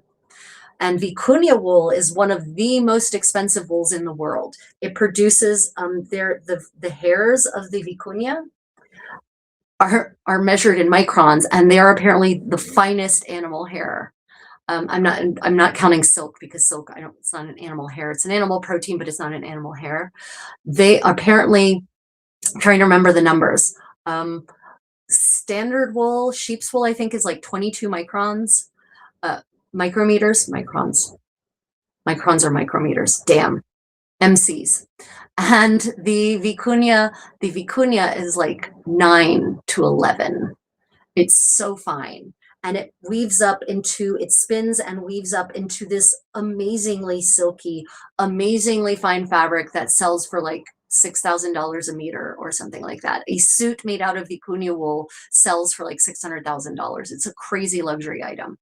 So, but they still haven't domesticated them. They're still rounding them up, wild herds, rounding them up and then releasing them back into the wild after they've been sheared. So I can imagine that may be how it was before we started domesticating these animals. We just round them up, sit on them, literally shear them, and then, let them go on about their business. Yeah. Oh yeah, vicuña. Oh my gosh, vicuña. I want to touch this stuff. Once I saw a documentary on it, now I do also want to hold it in my hands. Oh, sea silk. How many of you have heard about sea silk? I know I talked about it a little bit. Sea silk is, researchers here in Korea have just recently rediscovered, because apparently it got lost because the last person to do it decided not to share it, how to make sea silk. Sea silk is silk that comes from the byssus of a specific kind of mollusk, the Pinea nobilis. It's a kind of clam-ish thing, mollusk in the Mediterranean. But there are other subspecies that are similar that also produce byssus that are not endangered, unlike the Pinea nobilis. And these Korean researchers have figured out the process for turning this byproduct, this marine waste, into this amazing, amazing silk, right? And the sea silk has been, it's been something we've been making for over 2,000 years. And apparently in Sardinia, there was a group of women who took this oath to make the sea silk and only ever make it not for a profit, which is all fine and well, except that the process of turning byssus into sea silk is extremely involved and extremely scientific. It involves not just, diving and harvesting these special mollusks and cutting these hairs off of them. So the hairs on the mollusk, it's actually the saliva of the mollusk being excreted to basically affix the mollusk to the rock so it doesn't just get tossed about in the vicissitudes of the tides. And its saliva, when it hits the salt water, solidifies into this silky fiber. And so when these mollusks are eaten, they just cut this tuft of fiber away, and it usually just gets thrown away. And so these South Korean researchers have figured out how to turn it into sea silk, because the sea silk weavers basically had almost all died out. As of 2017, as far as I could tell, there was one left in the world in Sardinia. And in her interview, she says this tradition is only passed down in the family line from woman to woman, could be granddaughter to granddaughter or daughter to daughter, but it has to be in the matrilineal line. My daughter has learned a lot, but she's not really interested in continuing it. And so if it dies with me, it dies with me, and that's fine, is what she said. She cared more about maintaining the matrilineal secret of making sea silk than actually sharing this art with the world so that it doesn't die out. Well, now it's been 9 years later. I wasn't able to find out if she actually in fact passed on, but in the meanwhile, these Korean researchers have cracked the code. They have figured out how to turn this marine byproduct, it's a waste product here in Asia. They eat these mollusks all the time, and they just cut the fibers off and they throw them away. Well, now they can turn them into this amazing silk, and it is the most stunning gold color you can imagine, not because of pigments, but because of photonins. It has these proteins that are an essential part of its structure that naturally reflect gold. So they reflect golden. So it looks gold, not because of pigments which will fade, but because that is its structure. It's like a crystal, where the crystalline structure determines what color it is, right? Same thing for this silk. And it's durable and it's super fine. It's much finer than silkworm silk, than mulberry silk. So yeah, I'm very excited if they can actually manage to upscale this and start producing this amazing silk fabric. I'm just so excited for the fashion world. Yeah. Oh, actually, that is a good point. Early sheep breeds had wool that didn't need shearing. It could be plucked or collected from the fields. Some of these breeds still exist. You're absolutely right. Yep, that's a very good point, John. Thank you for sharing that. Yep.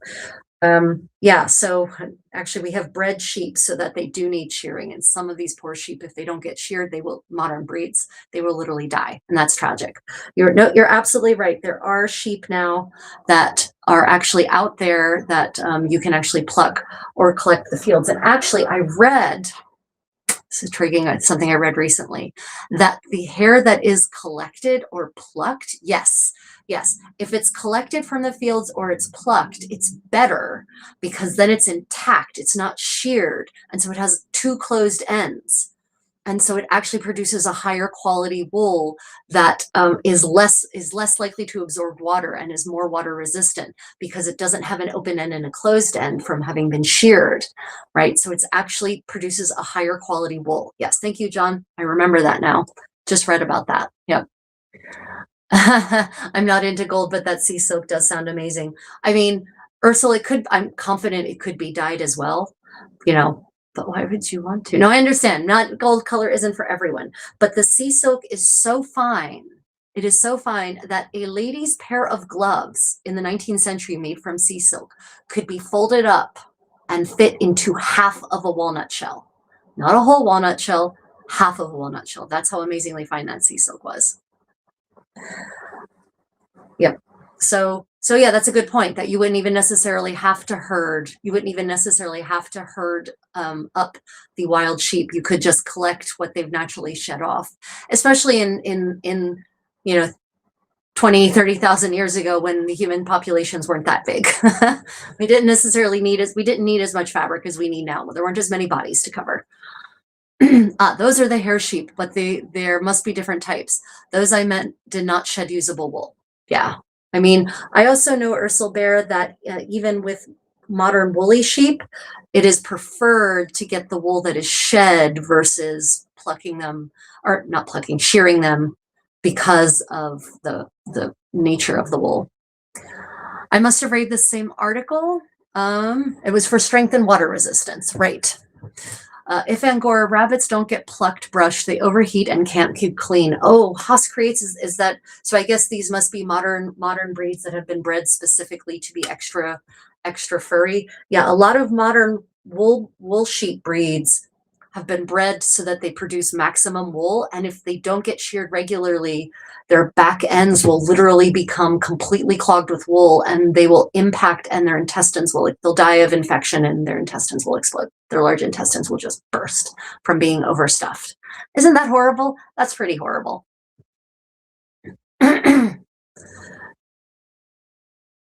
Yeah, the things we do for modern production. And of course, now wool has fallen out of fashion as a fiber, but I am hoping that with the rise of people interested in sustainability, with a decreased interest, hopefully amongst the younger generations, in fast fashion, that maybe we will see a move back towards wondrous fibers such as wool, and that people will start to want wool garments again. I certainly would like to move back towards more wool garments again. No doubt about it. I see what I did here. You see the problem, why I keep having to pin and repin and pin and repin. This actually might not be something I can pin while talking to you, because I might need to focus more attention on it than I can if I'm also discussing about myth busting. Oh, Parth, lovely to see you again. Welcome back. Thank you for joining us again. Yeah. A similar thing can happen to silky chickens' butts. Really, Tomikor? Really? So you actually have to pluck the chickens to keep them from impacting? That's just terrible. I hate that thought. Silkies are so lovely. I love silky chickens. They are so cute. I mean, silkies are literally the Muppets of the chicken world, and yet they're so cute. I just think they're so cute. Do people actually, I didn't think about this. Are silky chicken feathers actually coveted and utilized for, I don't know, pillows or fashion? Is that why they exist? I thought they just kind of existed because someone wanted a silly looking chicken.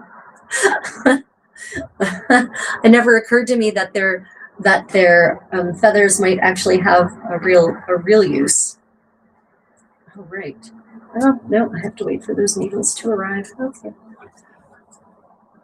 Didn't occur to me. Okay, I guess I'll go ahead and do some thread pulling here. If this is a blouse, what's it made of? Okay, so what I'm wearing, this is not a blouse, this is a dress. Or are you talking about what I'm working on? What I'm working on right now, so I'm wearing a wool kirtle over a linen smock, which is basically, most people would actually look at it as a separate dress in the modern world. Goes down to about mid-calf on me. I am working on, this is linen. And this is in fact going to be a new smock, this basically another one of these linen undergarments. And I'm about to do something called pulled thread, which is the ideal way that you should cut linen. Because if you do a pulled thread edge, then you get a much cleaner edge than if you cut it and you get a straight edge, actually a properly straight edge. Whereas if you cut your linen without pulling it, then you end up with more jagged edges. So when I have the time, and I guess I'll go ahead and take the time, then I do a pulled thread incision instead of doing just marking a line and cutting. Yeah. Let me see. Oh, you mean what I'm working on? Oh yeah, okay. Yep. Okay, so this is a collar. So this is a collar, the back of the collar actually, that's going to go on this black dress that I modeled earlier. Right, so this is basically what it looks like. Right, so yeah, this is a collar that will go on a gown, on what's called a guna or a gona or a gauna in 15th century English, or a robe or a roba in 15th century French. I'm trying to figure out, so I know that in Old French, the R's are actually trilled. They're not the guttural Germanic R's. And so I'm trying to figure out when in French pronunciation the R's stopped being trilled and transitioned to the guttural glottal R of modern French. But yeah, so anyway, yeah, this is a color for a gown, for something, the layer that would go over top of this one. And right now I'm working on a linen, be called a chemise in French, but not in English. It would be called a smocca in 15th century English. It would be called a camicia in 15th century Italian, or a camisa in 15th century Castellano, but something else in the other dialects that were spoken on the Iberian Peninsula in the 15th century. Let me see. Comments. All silky chickens have black skin, bones, and flesh, no matter what the color the feathers are. Oh crap, I'm sorry, I might have missed the response about the silky feathers. Are silkies specifically, have they been bred to provide feathers for the fashion industry, or is that just a coincidence? Does anyone know why silkies exist? Because it just seems like a kind of chicken breed that couldn't survive on its own. The Muppets of the chicken world and all that. My last 3 elderly silkies recently died. I miss having them around. I think they're so cute. I really do. I think silkies are very adorable. I still remember when I was living and studying in Paris, those many years ago, I walked by a bird store and they had silkies in cages for purchase in the middle. And I mean the 7e arrondissement. So we're talking right around the corner from the Musée d'Orsay. So very much downtown Paris, and they were selling silkies. And I remember thinking to myself, do people here have apartment silkies? Is that a thing? Do people keep silkies as apartment pets? Because most people in Paris live in a flat. They live in an apartment, not in a single family home.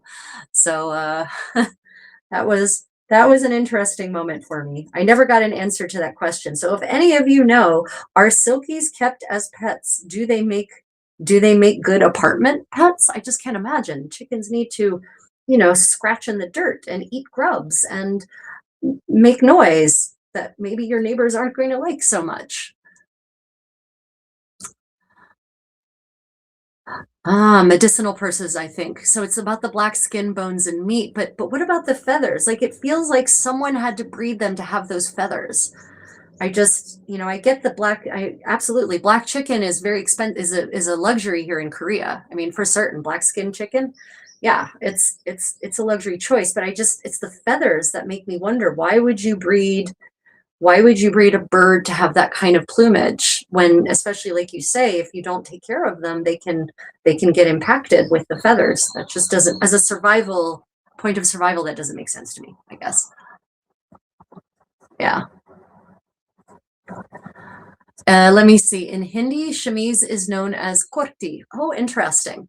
So that might come from Sanskrit, which might actually also be the, yeah, they might all share the same Indo-European, root word. It's all kind of the same layer, right? Because we also, apparently the word hempt in German and even the word Schärte in English, Middle English, apparently they seem to all come from the same Indo-European root. So yeah, I think just for show. Weird. Why would you do that to a bird? At least in the case of the sheep, they want the wool because we used to utilize wool in massive quantities. But, I guess the shift, especially once the militaries across the world shifted away from using wool in their uniforms, I guess the US military shifted away from wool, 100% wool as its daily uniform a long time ago. The wool that's now in the uniforms is definitely a poly blend, alas. And of course, their, BDUs, their battle dress, it's no longer called BDUs, where they call ACUs. I don't know what the current alphabet of the American military uniform is, but for certain, they used to be made of wool, 100 years ago, and now their battle dress is no longer made of wool. So that's been a big shift away from natural fibers. That is really unfortunate because modern American military uniforms are very unbreathable. Should go back to wool. Let me see. On the Indian subcontinent, a salwar kameez is very common. And what layer is that? Is that the parth? Is that the layer just worn right against the skin, or is that layers that can go on top? Because in the Middle Ages, the chemise was only an undergarment like this. You would never see, if you saw someone in just their shirt, it's because they were about to be executed or because they were going to go and beg for mercy from the warlord who had just invaded their city, or because they were crazy. Otherwise, you would never see them in just this layer. And if you think I'm kidding about the begging for mercy from the warlord who has just conquered your city, look up Civil War, the rebellion in Ghent, 1453, Philip the Good, granting clemency to the counselors of the city of Ghent. There's a great illumination depicting it, and they are all naked for naught but their shirts.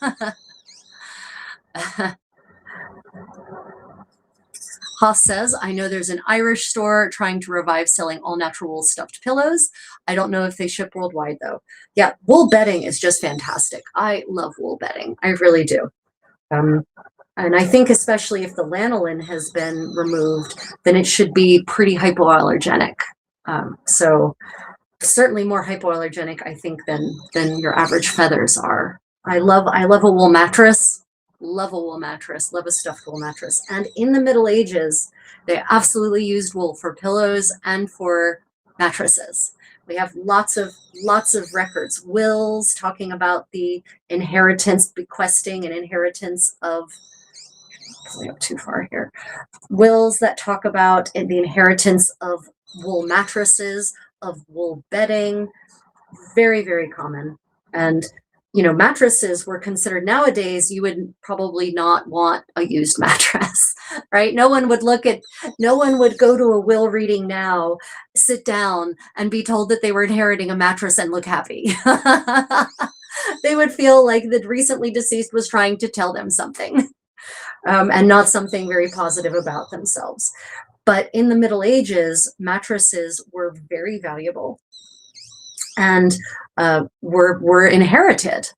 And the person who inherited it would be very happy to receive such a wonderful luxury item as a mattress, as a wool mattress, as a feather mattress. People on the lower end of the spectrum would stuff their mattresses with straw, or tow, which is another of the fiber byproducts of flax from making linen, right? So they would have had mattresses that were much less comfortable than a wool mattress or a feather mattress. However, if you all tune in to me during from July 20, if you tune in specifically on July 23rd and July 24th, Americas, Western Pennsylvania, probably more likely on the 24th, but I might get it done on the 23rd. I will show you how to put together a medieval bed, from putting together the rope bed to actually assembling, making a straw mattress and assembling all the layers up to and including the feather mattress that goes on the very top. So I'll show you the process of making a medieval bed, because medieval beds weren't just a single mattress, they were layers. They were lots of layers. And the bottom layer was probably, for everyone, was probably straw. And then if you were wealthy, you could put other nicer layers on top of that for comfort. Straw mattresses are great for several reasons. One, they provide good support. They don't break down or slouch quite the way that you know, a lot of the modern mattress materials do. And of course, it's breathable. It's very breathable. Then on top of that, I put usually a wool mattress, and then on top of that, I put a feather mattress. And the feather mattress is, of course, nice and fluffy and cushy.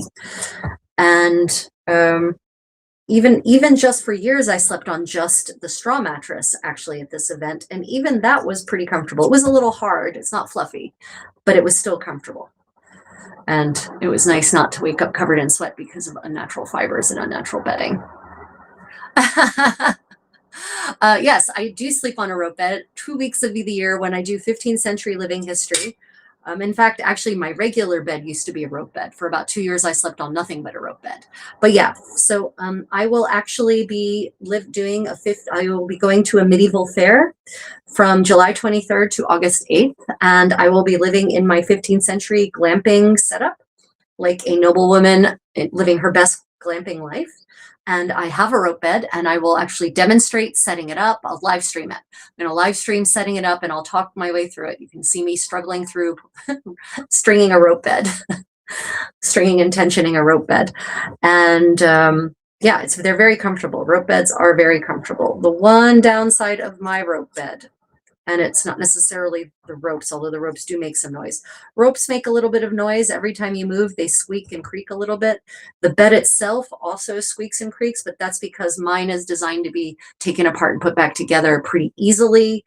And I'm confident that a professional bed maker from the 15th century would have made a rope bed that wouldn't squeak and creak as much as mine does, I guess is the point of that. And by squeaking and creaking, I mean just like getting into it, it creaks. Getting out of it, it creaks. Turning over, it creaks. But you kind of, I get numb to the noise. It doesn't keep me awake or anything like that. It's just, you know, I don't want everyone being kept awake by the random creakings of my bed and wondering what's going on when really I'm just tossing and turning. Oh yeah, rope beds. Well, yeah, rope beds date back very far. Yeah, rope beds date back very far. Slats are a little hard. So slats are hard. Slats have no give, right? The nice thing about a rope bed is that there's give to it, whereas a slat bed has zero give. And remember, there's no springs in these mattresses. So it'll definitely be a much firmer sleeping experience than a rope bed would. The other disadvantage of slat beds is that it's just a lot more wood, and it's heavier to transport, and it's just more storage space, whereas the ropes pile down into a bundle like this big and just fit in a little tiny box. Whereas if you have a slat bed, then you've got lots of extra wood. So that's the benefit of the rope bed. Easier to transport, easier to store, and also offers a softer, more flexible sleep. Yeah. Wow, I'm understanding The Princess and the Pea a little better. Yeah, so I know exactly The Princess and the Pea, right? Growing up, I didn't understand. Like, I imagined all of these spring mattresses, right? Why does she need so many spring mattresses? They weren't spring mattresses. Medieval mattresses are a lot closer to a duvet, honestly. Most of them were probably closer to a duvet than to what we imagine a mattress to be. They were, because, and how do we know that? Because for instance, in the John Russell's Book of Nurture, which is a guide on how to be the best dukes head servant you can possibly be ever. He talks in detail about cleaning the Duke's bedchamber and making the bed. And this is where the expression making the bed comes from. It's not just putting the sheets on. Making the bed is a literal expression from originally, because you literally had to take every day. Instructions say you should take the mattresses off of the bed, mattresses, plural, take them off of the bed, air them out the window. So you're able, what this means is that they drape over the window. They're not so stiff that they can't drape. So it's much more like a futon, honestly, if we're talking about real equivalents, or a heavy duvet than like a sprung mattress would be. And so you would literally every day, the servants would take the mattresses, plural, drape them out the window to let them air, and then they would make the bed. They would pull the mattresses back in. They would layer the mattresses one on top of the other on top of the other. And again, in the Book of Nurture, it actually talks about the different kinds of mattresses. And then you put on the sheets, and then you put on the blankets and the coverlet, the counterpane. Right. So making the bed in the Middle Ages was a literal thing. It was not a metaphor for doing something else, right? Or it wasn't a metaphor for just, putting the sheets on. It was a process. But this gives us another hint into how important cleanliness was to medieval people, right? They understood that if you aired out the mattresses every day, then you stay healthier, things smell sweet, everything. You don't get mildew, you don't get mold, you don't get moths. Medieval people were aware of all of those issues with fibers, with fabric and fibers, and they had solutions for all of it. And one of the main solutions was to air everything out. And to this day in Germany, okay, actually I haven't been back to Germany in a while on a regular basis. So until 2014, in Germany, especially in small towns, every single day I would see duvets being draped out of windows to be aired out every day from certain houses, right? And I could tell which houses were older, had older occupants, and which ones had younger occupants. So that's a medieval practice that carried through to the 21st century in Germany. Yeah. Don't forget the bundling bag. Oh, so bundling bags. So I don't know. Bundling bags don't seem to be a medieval thing. That seems to be like an 18th century thing. I have no evidence of bundling bags in the Middle Ages. That doesn't seem, I don't know that it didn't happen. I just haven't seen that it has happened. And I will tell you that considering all of the folk stories from medieval Europe, whether it's France, Italy, or England, that involve the innkeeper's daughter getting it on with a local gentleman or nobleman because he's come and he's a guest at night and he doesn't get put in a bundling bag, it kind of tells me that maybe they weren't a thing, because medieval people were not prudes. It's another common misconception about the medieval world that medieval Europeans were prudes. They were the opposite of prudes. Who were they the opposite? Oh my God. There are stories I can't do medieval story time on this channel, because if I did, my channel would be permabanned because they are so salacious, so X-rated. And I don't get the impression that bundling bags were much of a thing in the Middle Ages. Yeah, medieval people just weren't prudish. Prudishness is another of those horrible byproducts of the Protestant Reformation. Thank you, Protestants, for ruining Western civilization.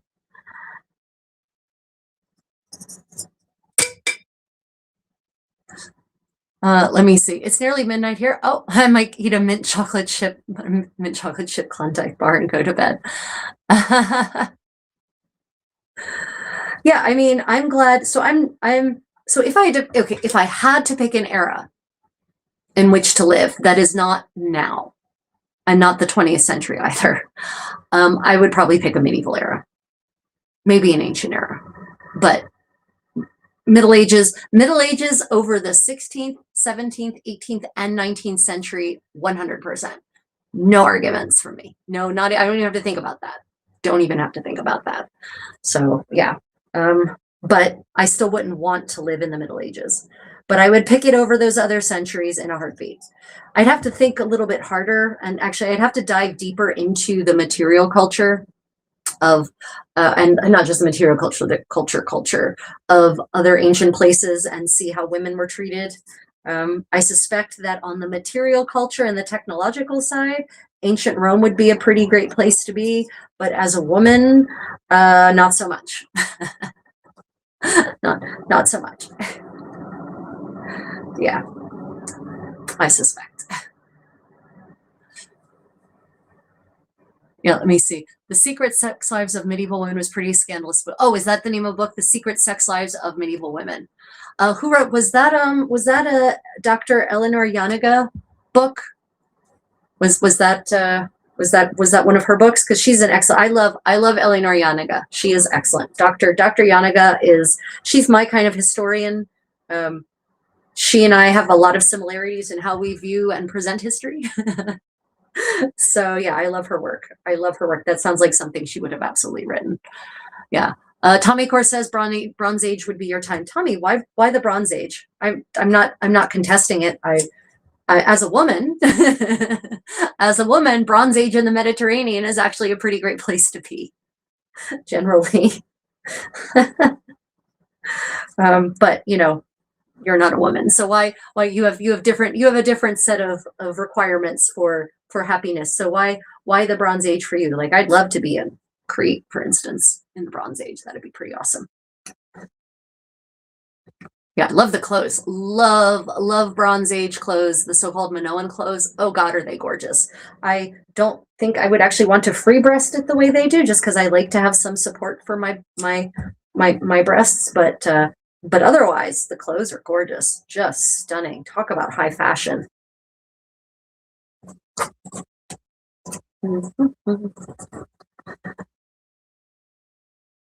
Oh, Rosalie Gilbert's book. Yeah, Rosalie. I love Rosalie. Yeah, she's excellent. She's got some good stuff out there. Yep. She did just publish the book. Or it just came out, right? I think I saw a post a couple of months ago that it had just finally published. Yeah, Rosalie Gilbert is another excellent fellow medievalist and living historian. Another person who doesn't just accept the canon of history and actually goes back and looks at the evidence to figure things out, rather than just accepting that women never wore underwear, that the streets were all filthy, and that people slept with their cows or whatever. Let me see. I'm interested in the pre-Christian Isles. I think that says Isles, right? ILES, Isles. Yeah.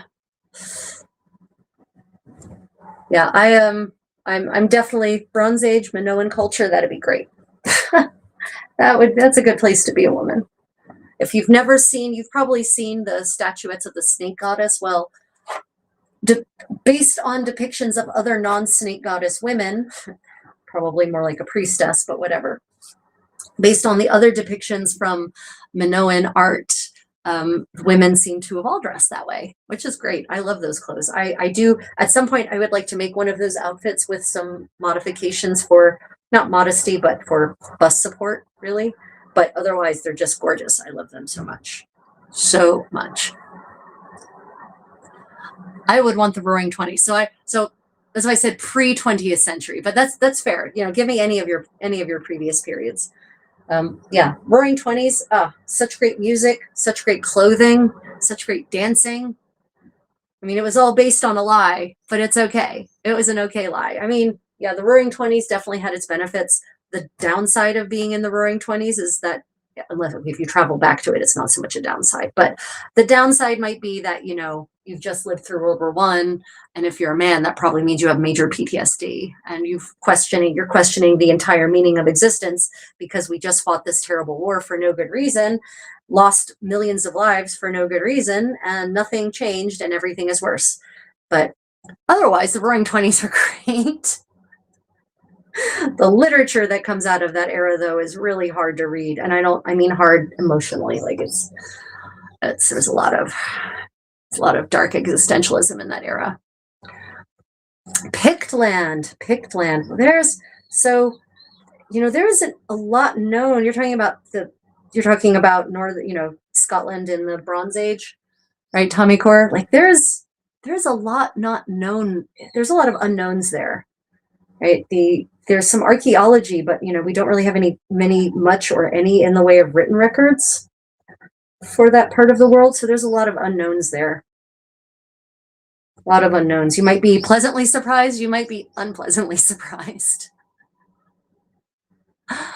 Oh, I love is it green? Haas, are you talking about green mango pickle? I love green mango pickle. I can eat that stuff by the jar full. Love green mango pickle. So good. So good. I adore it. The sour, the crunch, the flavor profile. Oh, good stuff. But seriously, King Friday, from the perspective of like the material culture, the clothing, music, dance, great, good times. I can't argue with that. It's a good time to be. It just comes with a drastic downside. Oh, that's why you want to go to see what it's like. Oh yeah, I totally get behind that. Yeah, I can understand that desire. You go because you want to see what it's like. I understand that. I want to go to the Bronze Age just for proof of tattoos. Oh, Husk creates. Which Bronze Age, where specifically, or just like anywhere in the world? I mean, we have some. Ötzi has tattoos, doesn't he? Ötzi, the Iceman from Switzerland. Something in my brain is telling me he has tattoos, and that might not even. He's like 4,000 years old, so that kind of predates even the Bronze Age. I kind of feel like, yeah. So I think Ötzi has tattoos. You might want to check into that, since that does interest you.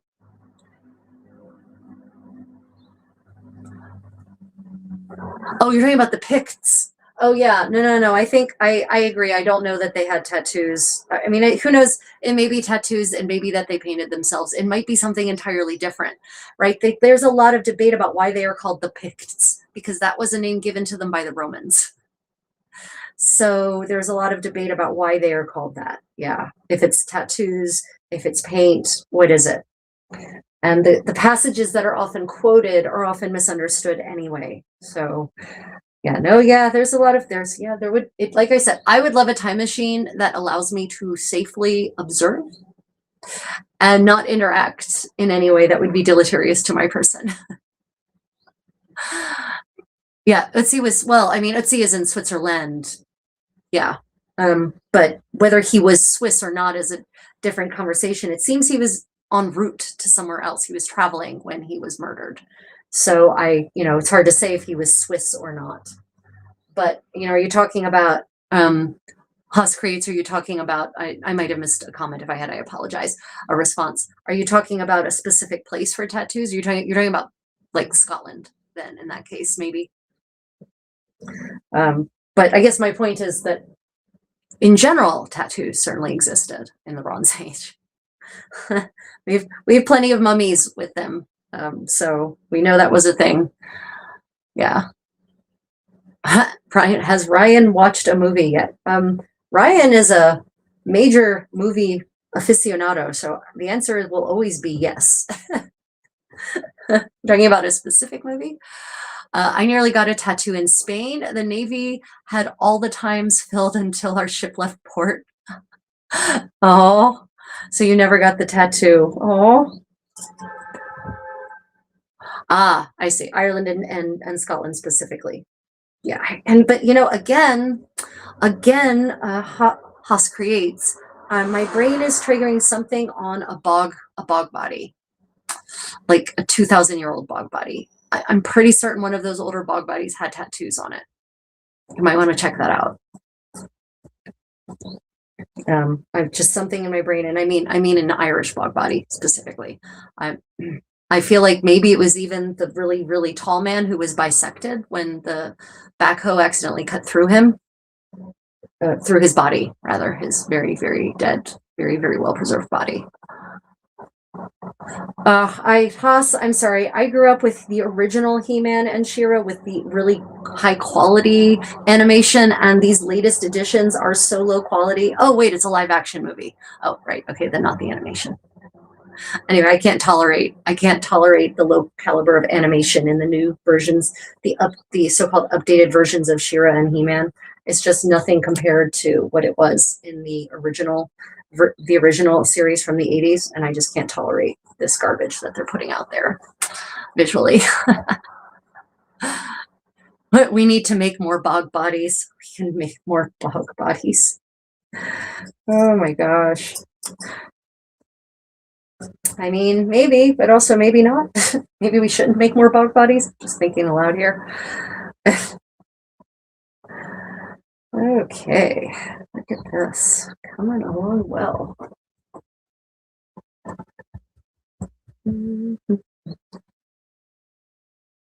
Yeah, the bisected bog man. Yep, I feel like it might not have been him, but I'm thinking, when I think tattoo, he's the one who's conjured up immediately in my head. So I feel like it might have been him. Yeah. Oh, there's some movies I like. They have to have a good story. They have to have good visuals. They have to have character development, and they cannot be full of CGIs and gratuitous action sequences. I completely off topic, but I'll say it anyway. I recently rewatched the original Alien movie. The original Alien movie. And I was stunned. I'd forgotten, it's been 30 years since I saw it, at how different it is from modern action movies, from modern sci-fi movies, from modern horror movies, specifically sci-fi and action movies. It actually has character development. It has quality acting. It has real sets, no CGIs. It has real costumes, real practical effects. Everything looks real. It is terrifying. There's long, quiet sequences in which we just observe things being done that are cinematically beautiful. I didn't feel like I was being assaulted by the movie itself, right? And they used miniatures instead of animation. It was great. I loved it so much.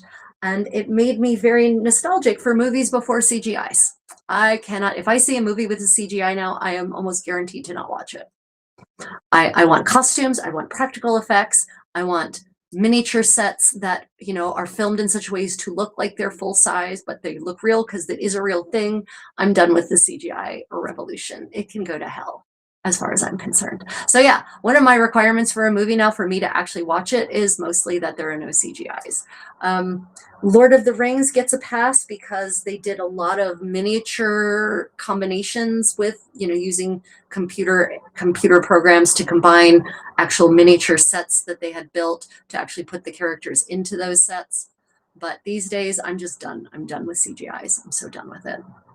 Yeah. So done with it.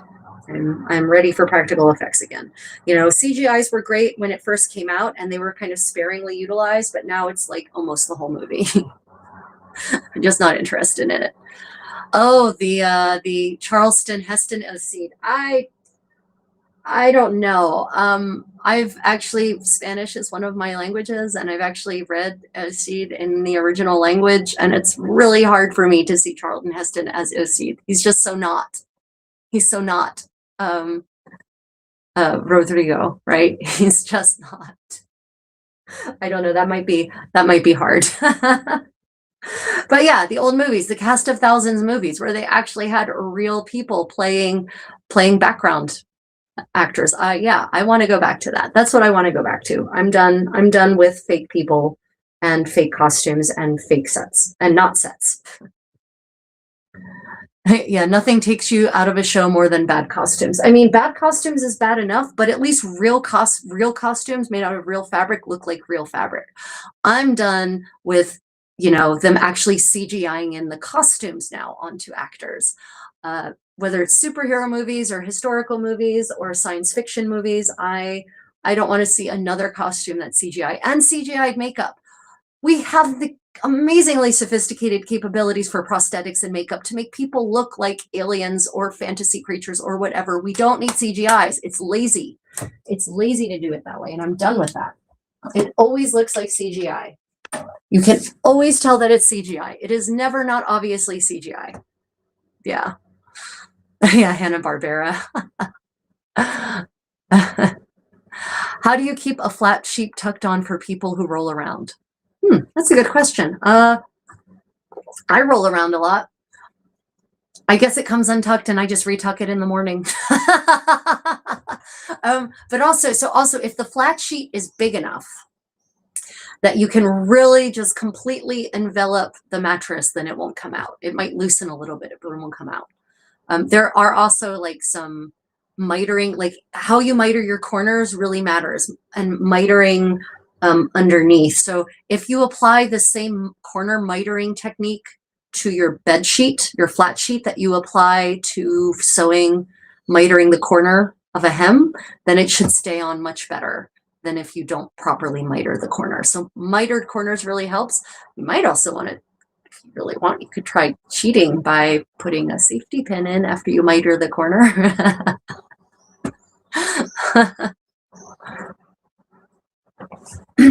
Yeah, the old movies, in many ways, the old movies were better because they couldn't rely on cheap tricks as easily as they can rely on now. Yeah. Hospital, I see a comment about hospital corners. Yeah, hospital corners. If I see a zipper in a historical drama, I'm flipping out. Oh, 100%. Zippers, done. No, bad costumes are bad and will absolutely pull me out. But I would rather see bad costume made out of real fabric than more CGI bullshit. Just, I can't do it. I can't do it because it always looks animated to me and I get so angry at them for being lazy and cheap. But that's just me, right? You know, your mileage will vary. But no, I mean, I don't, if a show has bad costumes, I will not watch it. If a movie has bad costumes, I will, you know, ahistorical costumes, I will not watch it because it absolutely pulls me right out. You know, everyone is asking me, have I seen the new Death of Robin Hood movie just came out, and the stills make me not want to see it. I just can't. And the reason is because it's not a fantasy story. It's a story that they set very clearly in 1246. They say that 1240 England, 1246, right? So then I'm going to expect to see some England and 1246. And I haven't seen a single still, and I mean not a single still, that looks like it's 1246. It looks like it's Game of Thrones. And I'm sorry, but no, this is supposed to be a medieval story set in a real time, right? And it's not even an Arthurian fantasy story, which I might give more, which I might allow more leeway for, because Arthurian stories are actually, in fact, truly medieval fantasy stories. But the Robin Hood isn't fantasy. It's just those are medieval folk stories. So those are supposed to be extra, like actually reflecting what was worn and done, because those are supposed to be folk stories, not fantasy stories. There's no magic in the Robin Hood stories, right? There's no ladies in the lake. There's no magic rings. There's no wizards, no sorceresses, you know. So I don't know if I'll be able to bring myself to actually watch the new Robin Hood movie. I just don't know. We'll see. we'll see. I don't know. The actors are excellent, right? Judy Comey, Hugh Jackman. Obviously, that's a winning duo in my mind in general. But on the other hand, the costumes. Wasn't Robin Hood multiple people amalgamated like the Dread Pirate Roberts? I mean, yeah, so no, Robin Hood, no. Robin Hood is not a historical character. Yeah, no. Robin Hood is not a historical character, but the stories are folk stories from the Middle Ages, right? So there's those weren't fantasy stories, is my point. Yeah, there's a lot of debate about was there actually a historical Robin Hood, and everything I've seen thus far says there wasn't any single one person. Like there might have been a couple of different people who may have inspired the character. So yeah, in that case, I see what you're saying. Like, is it an amalgamation of several historical characters? It is. But this movie seeks to set itself in a very historical context. They say 1246 England. My expectations are therefore that it's going to be 1246 England. We're going to be meeting historical people who actually lived in 1246 England. I therefore expect the clothing to look the same. I expect the material culture to look the same. I'm kind of actually okay with the blue filter on this one because it is the death of Robin Hood. So I do expect there to be a a darker overtone, but I also still therefore don't expect everyone to be in gray and black and brown. I still expect colors, just maybe they're a little suffused because of the blue filter. Right. So, the one still of him wearing a wolf skin, I've complained about this twice now, but I'll keep complaining about it until people stop doing this. There's a still of Robin Hood wearing a wolf skin with the fur turned out just over top of this massive cloak thing. I don't even know what it is. You don't wear furs with the fur turned out. You wear furs with the fur turned in because that's how it works effectively to keep your body warm. 1. 2, medieval people didn't just put furs on their bodies. They lined their garments in them. But, you were considered only wild men of legend just put furs on their bodies. And even then you turn the fur in to do its job of keeping you warm, right? I'm so tired of that trope. Medieval people with furs, like just raw furs, unfinished, just a hide basically, just draped over their shoulders with the fur still on.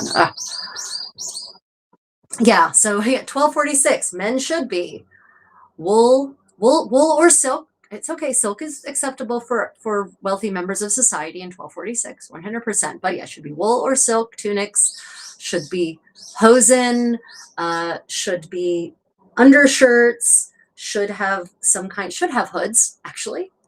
Yeah, they can actually have a hood with a cowl.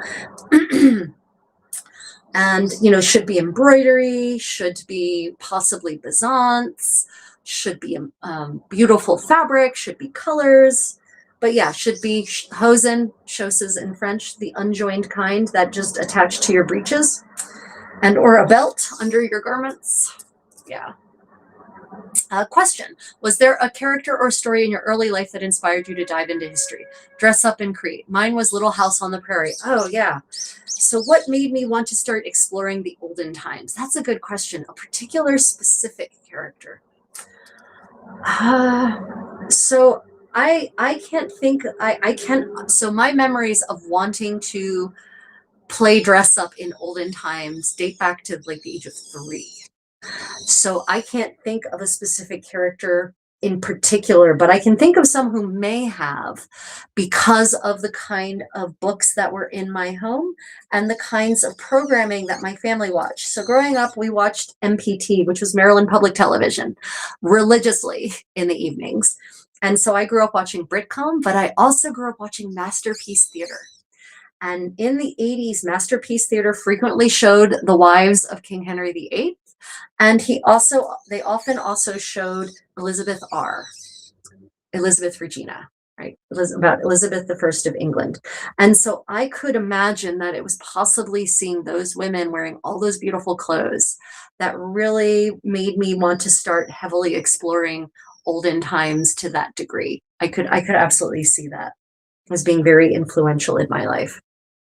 And then from there, we went to museums all the time. I grew up in Delaware, so we went to the Metropolitan Museum of Art regularly. We went to the Philadelphia Museum of Art. We went to the Walters Gallery. We went to the National Gallery. We went to the cloisters. So I grew up submerged in medieval material culture and medieval art that would have would have just tilted me in this direction, just naturally. Yeah. So one single character, but I will say, when I started reading the Little House on the Prairie series, Laura Ingalls Wilder's stories, and actually the first one we read in school was Little House in the Big Woods, actually. And I would say that whole lifestyle intrigued me. And so that might have actually been that would not been my first exposure to living history. My first exposure to living history was actually Plymouth Plantation when I was 5. Outside of Boston, the living history site that does living history interpretation of the original Pilgrim site, the first group of Puritans, the first group of colonists to arrive in Boston Bay and to set up their village there. They have rebuilt it, and you can actually go and they live there all day during the summer, and they work that plantation. And so we went there when I was 5. And so I think that might have actually been really influential in making me want to explore more about the olden days, seeing people actually doing it. And what fascinated me in particular is they spoke. like they were from then. They spoke in a 17th century style English, like Shakespeare. And they had all the clothes, and they were eating the food and cooking the food and working in the fields and spinning and dyeing, and they were doing all the things. And I was really fascinated by that. So I actually think maybe Plymouth Plantation might have been, as a whole, might have been more influential than any particular character. Little House on the Prairie drink. Oh my gosh. Okay, wait, I missed a comment. For me, I fell in love with historical fashion since my mom raised me on the 2006 Marie Antoinette movie. Was that the one with Kirsten Dunst? Is that the Kirsten Dunst movie? Yeah, I mean, I focus my research efforts on the Middle Ages because that's the era that interests me the most overall. But in terms of fashion history, I love it all. I wish for immortality and eternal youth, not for any vain, glorious reasons, but because I want to explore all of these periods of history and make all the clothes, and there just isn't enough time. There just isn't, and not just in Europe. I mean, all across Asia, going into Africa, there's interesting fashions in the Americas, pre-Columbian exchange, right? There's so many things I'd like to explore, and there's just not enough time. There just isn't. And I want to do it at a certain level of depth. So I don't want to just superficially touch on all these different eras of fashion. I want to really dive into them all. And I only have, if I'm lucky, 100 years on this earth. And if I'm really lucky, they might all be productive, but maybe not also. So yeah, I would definitely, if I had time, I would explore them all 100%. Oh, right. This one had the edge, a bias cut edge and a straight edge, right? Yeah. Okay, that bias cut edge is going to be tricky. Yeah. I never liked the Laura Ingalls Wilder books. Really, Susan? Why not? That's an interest. You're the first person I think I've ever heard say that. What didn't you? I mean, it's fair, but what did you dislike about them? That's a very interesting comment, and I'm definitely not criticizing you for it. It's just I think you're the first person I've ever heard say that. So I'm now very interested to know why you do not like them.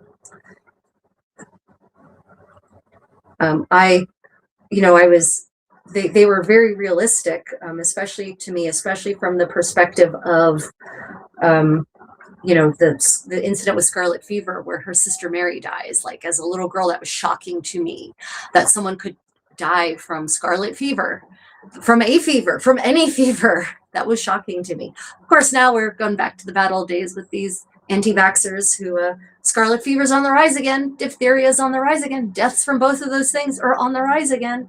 We're living in the worst possible timeline. Too bad we can't make you a lich. Yeah, right, House Creates? There's some real upsides to that. Creative Contessa could live forever. Yep, there's some upsides to being a lich.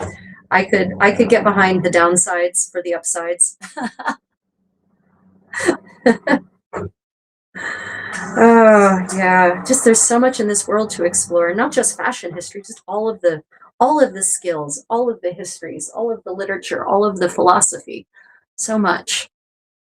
So very, very much. Sigh. Sigh. Oh well. Okay, everyone. Well, we are coming up on the 3-hour mark. I would like to open the floor to any final questions you may all have for the day. If you have not yet done so, please like and subscribe. And check your notification bells, everyone. YouTube has been playing with those. If you want to be notified every time I go live, then you'll have to make sure you hit all and not personalized on the notification bell, or it will only notify you when I actually go when it thinks you want to know, right?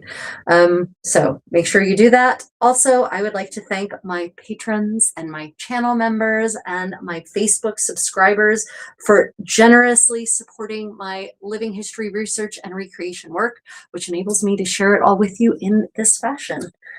If you would like access to extra benefits, to extra perks, and you would also like to support my work and keep me doing this, then consider becoming a patron, a channel member, or a Facebook subscriber. Patrons probably have the most extra benefits because I've uploaded I've had that account the longest, and so I've probably uploaded the most extra content to it.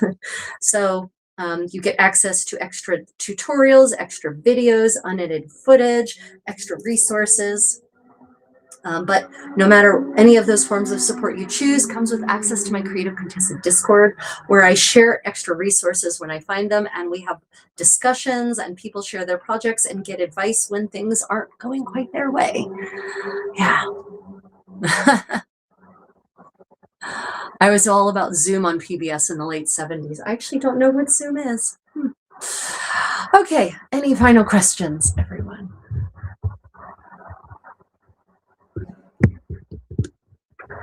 Let me see. I was more interested in European. Actually, no, you're right about scarlet fever. Scarlet fever comes from people not getting their strep throat treated. I was more interested in European African history and historical fiction, and I did like Anne of Green Gables, the Anne of Green Gables series. Interesting. I just liked understanding how people lived in a pre-electricity world. That fascinated me about that. Yeah, that is a good point. Okay, everyone. Well, until next time. Oh, yes. What else are we doing? So we've got a couple other things planned for this weekend. I'm going to do a live stream. I'm going to do a live stream cooking show tomorrow. And I'm actually going to go step by step and make the flourless and doughless medieval Italian ravioli with you, because they turned out really interesting. And I experimented it last week, so we're actually going to go through and make them together. They are super yummy, and they make a really great medieval keto option for snack food that you can just keep in your fridge and pop out when you have a yummy cheese protein craving, but you want something more than just plain cheese, right? So we're going to do tomorrow. I'll do a medieval cooking show, and and I want to make more of them anyway. So we're going to make ravioli bianchi, white ravioli, doughless, keto, gluten-free, medieval ravioli, cheese ravioli, of course. And then so that's tomorrow morning my time, which is Sunday morning in Korea, which means Saturday evening for most of you. And then on Monday morning my time, which is Sunday evening in the Americas, not most of you, but I know some of you are in Central Asia, which will be Sunday evening for many of you. Then I will be having Mason back on the show. You may remember Mason, my Henry VIII reenactor. He's going to do another getting dressed for us as Henry in Henry VIII fashion, describing the process as he goes along. And then we're going to be going through, and as always, busting medieval myths the way we do, taking your questions about medieval material culture and working on our projects. So I hope to see you all over the weekend at these various times. Otherwise, thank you all so much for being part of my community, whether you're a patron, channel member, or subscriber, or just someone who joins in and actively participates in the live stream and shares your own knowledge and information with me. I really have enjoyed building this community with you all, so thank you all so much. Okay, everyone, until hopefully tomorrow, may your adventures in history be creative. Bye, everyone.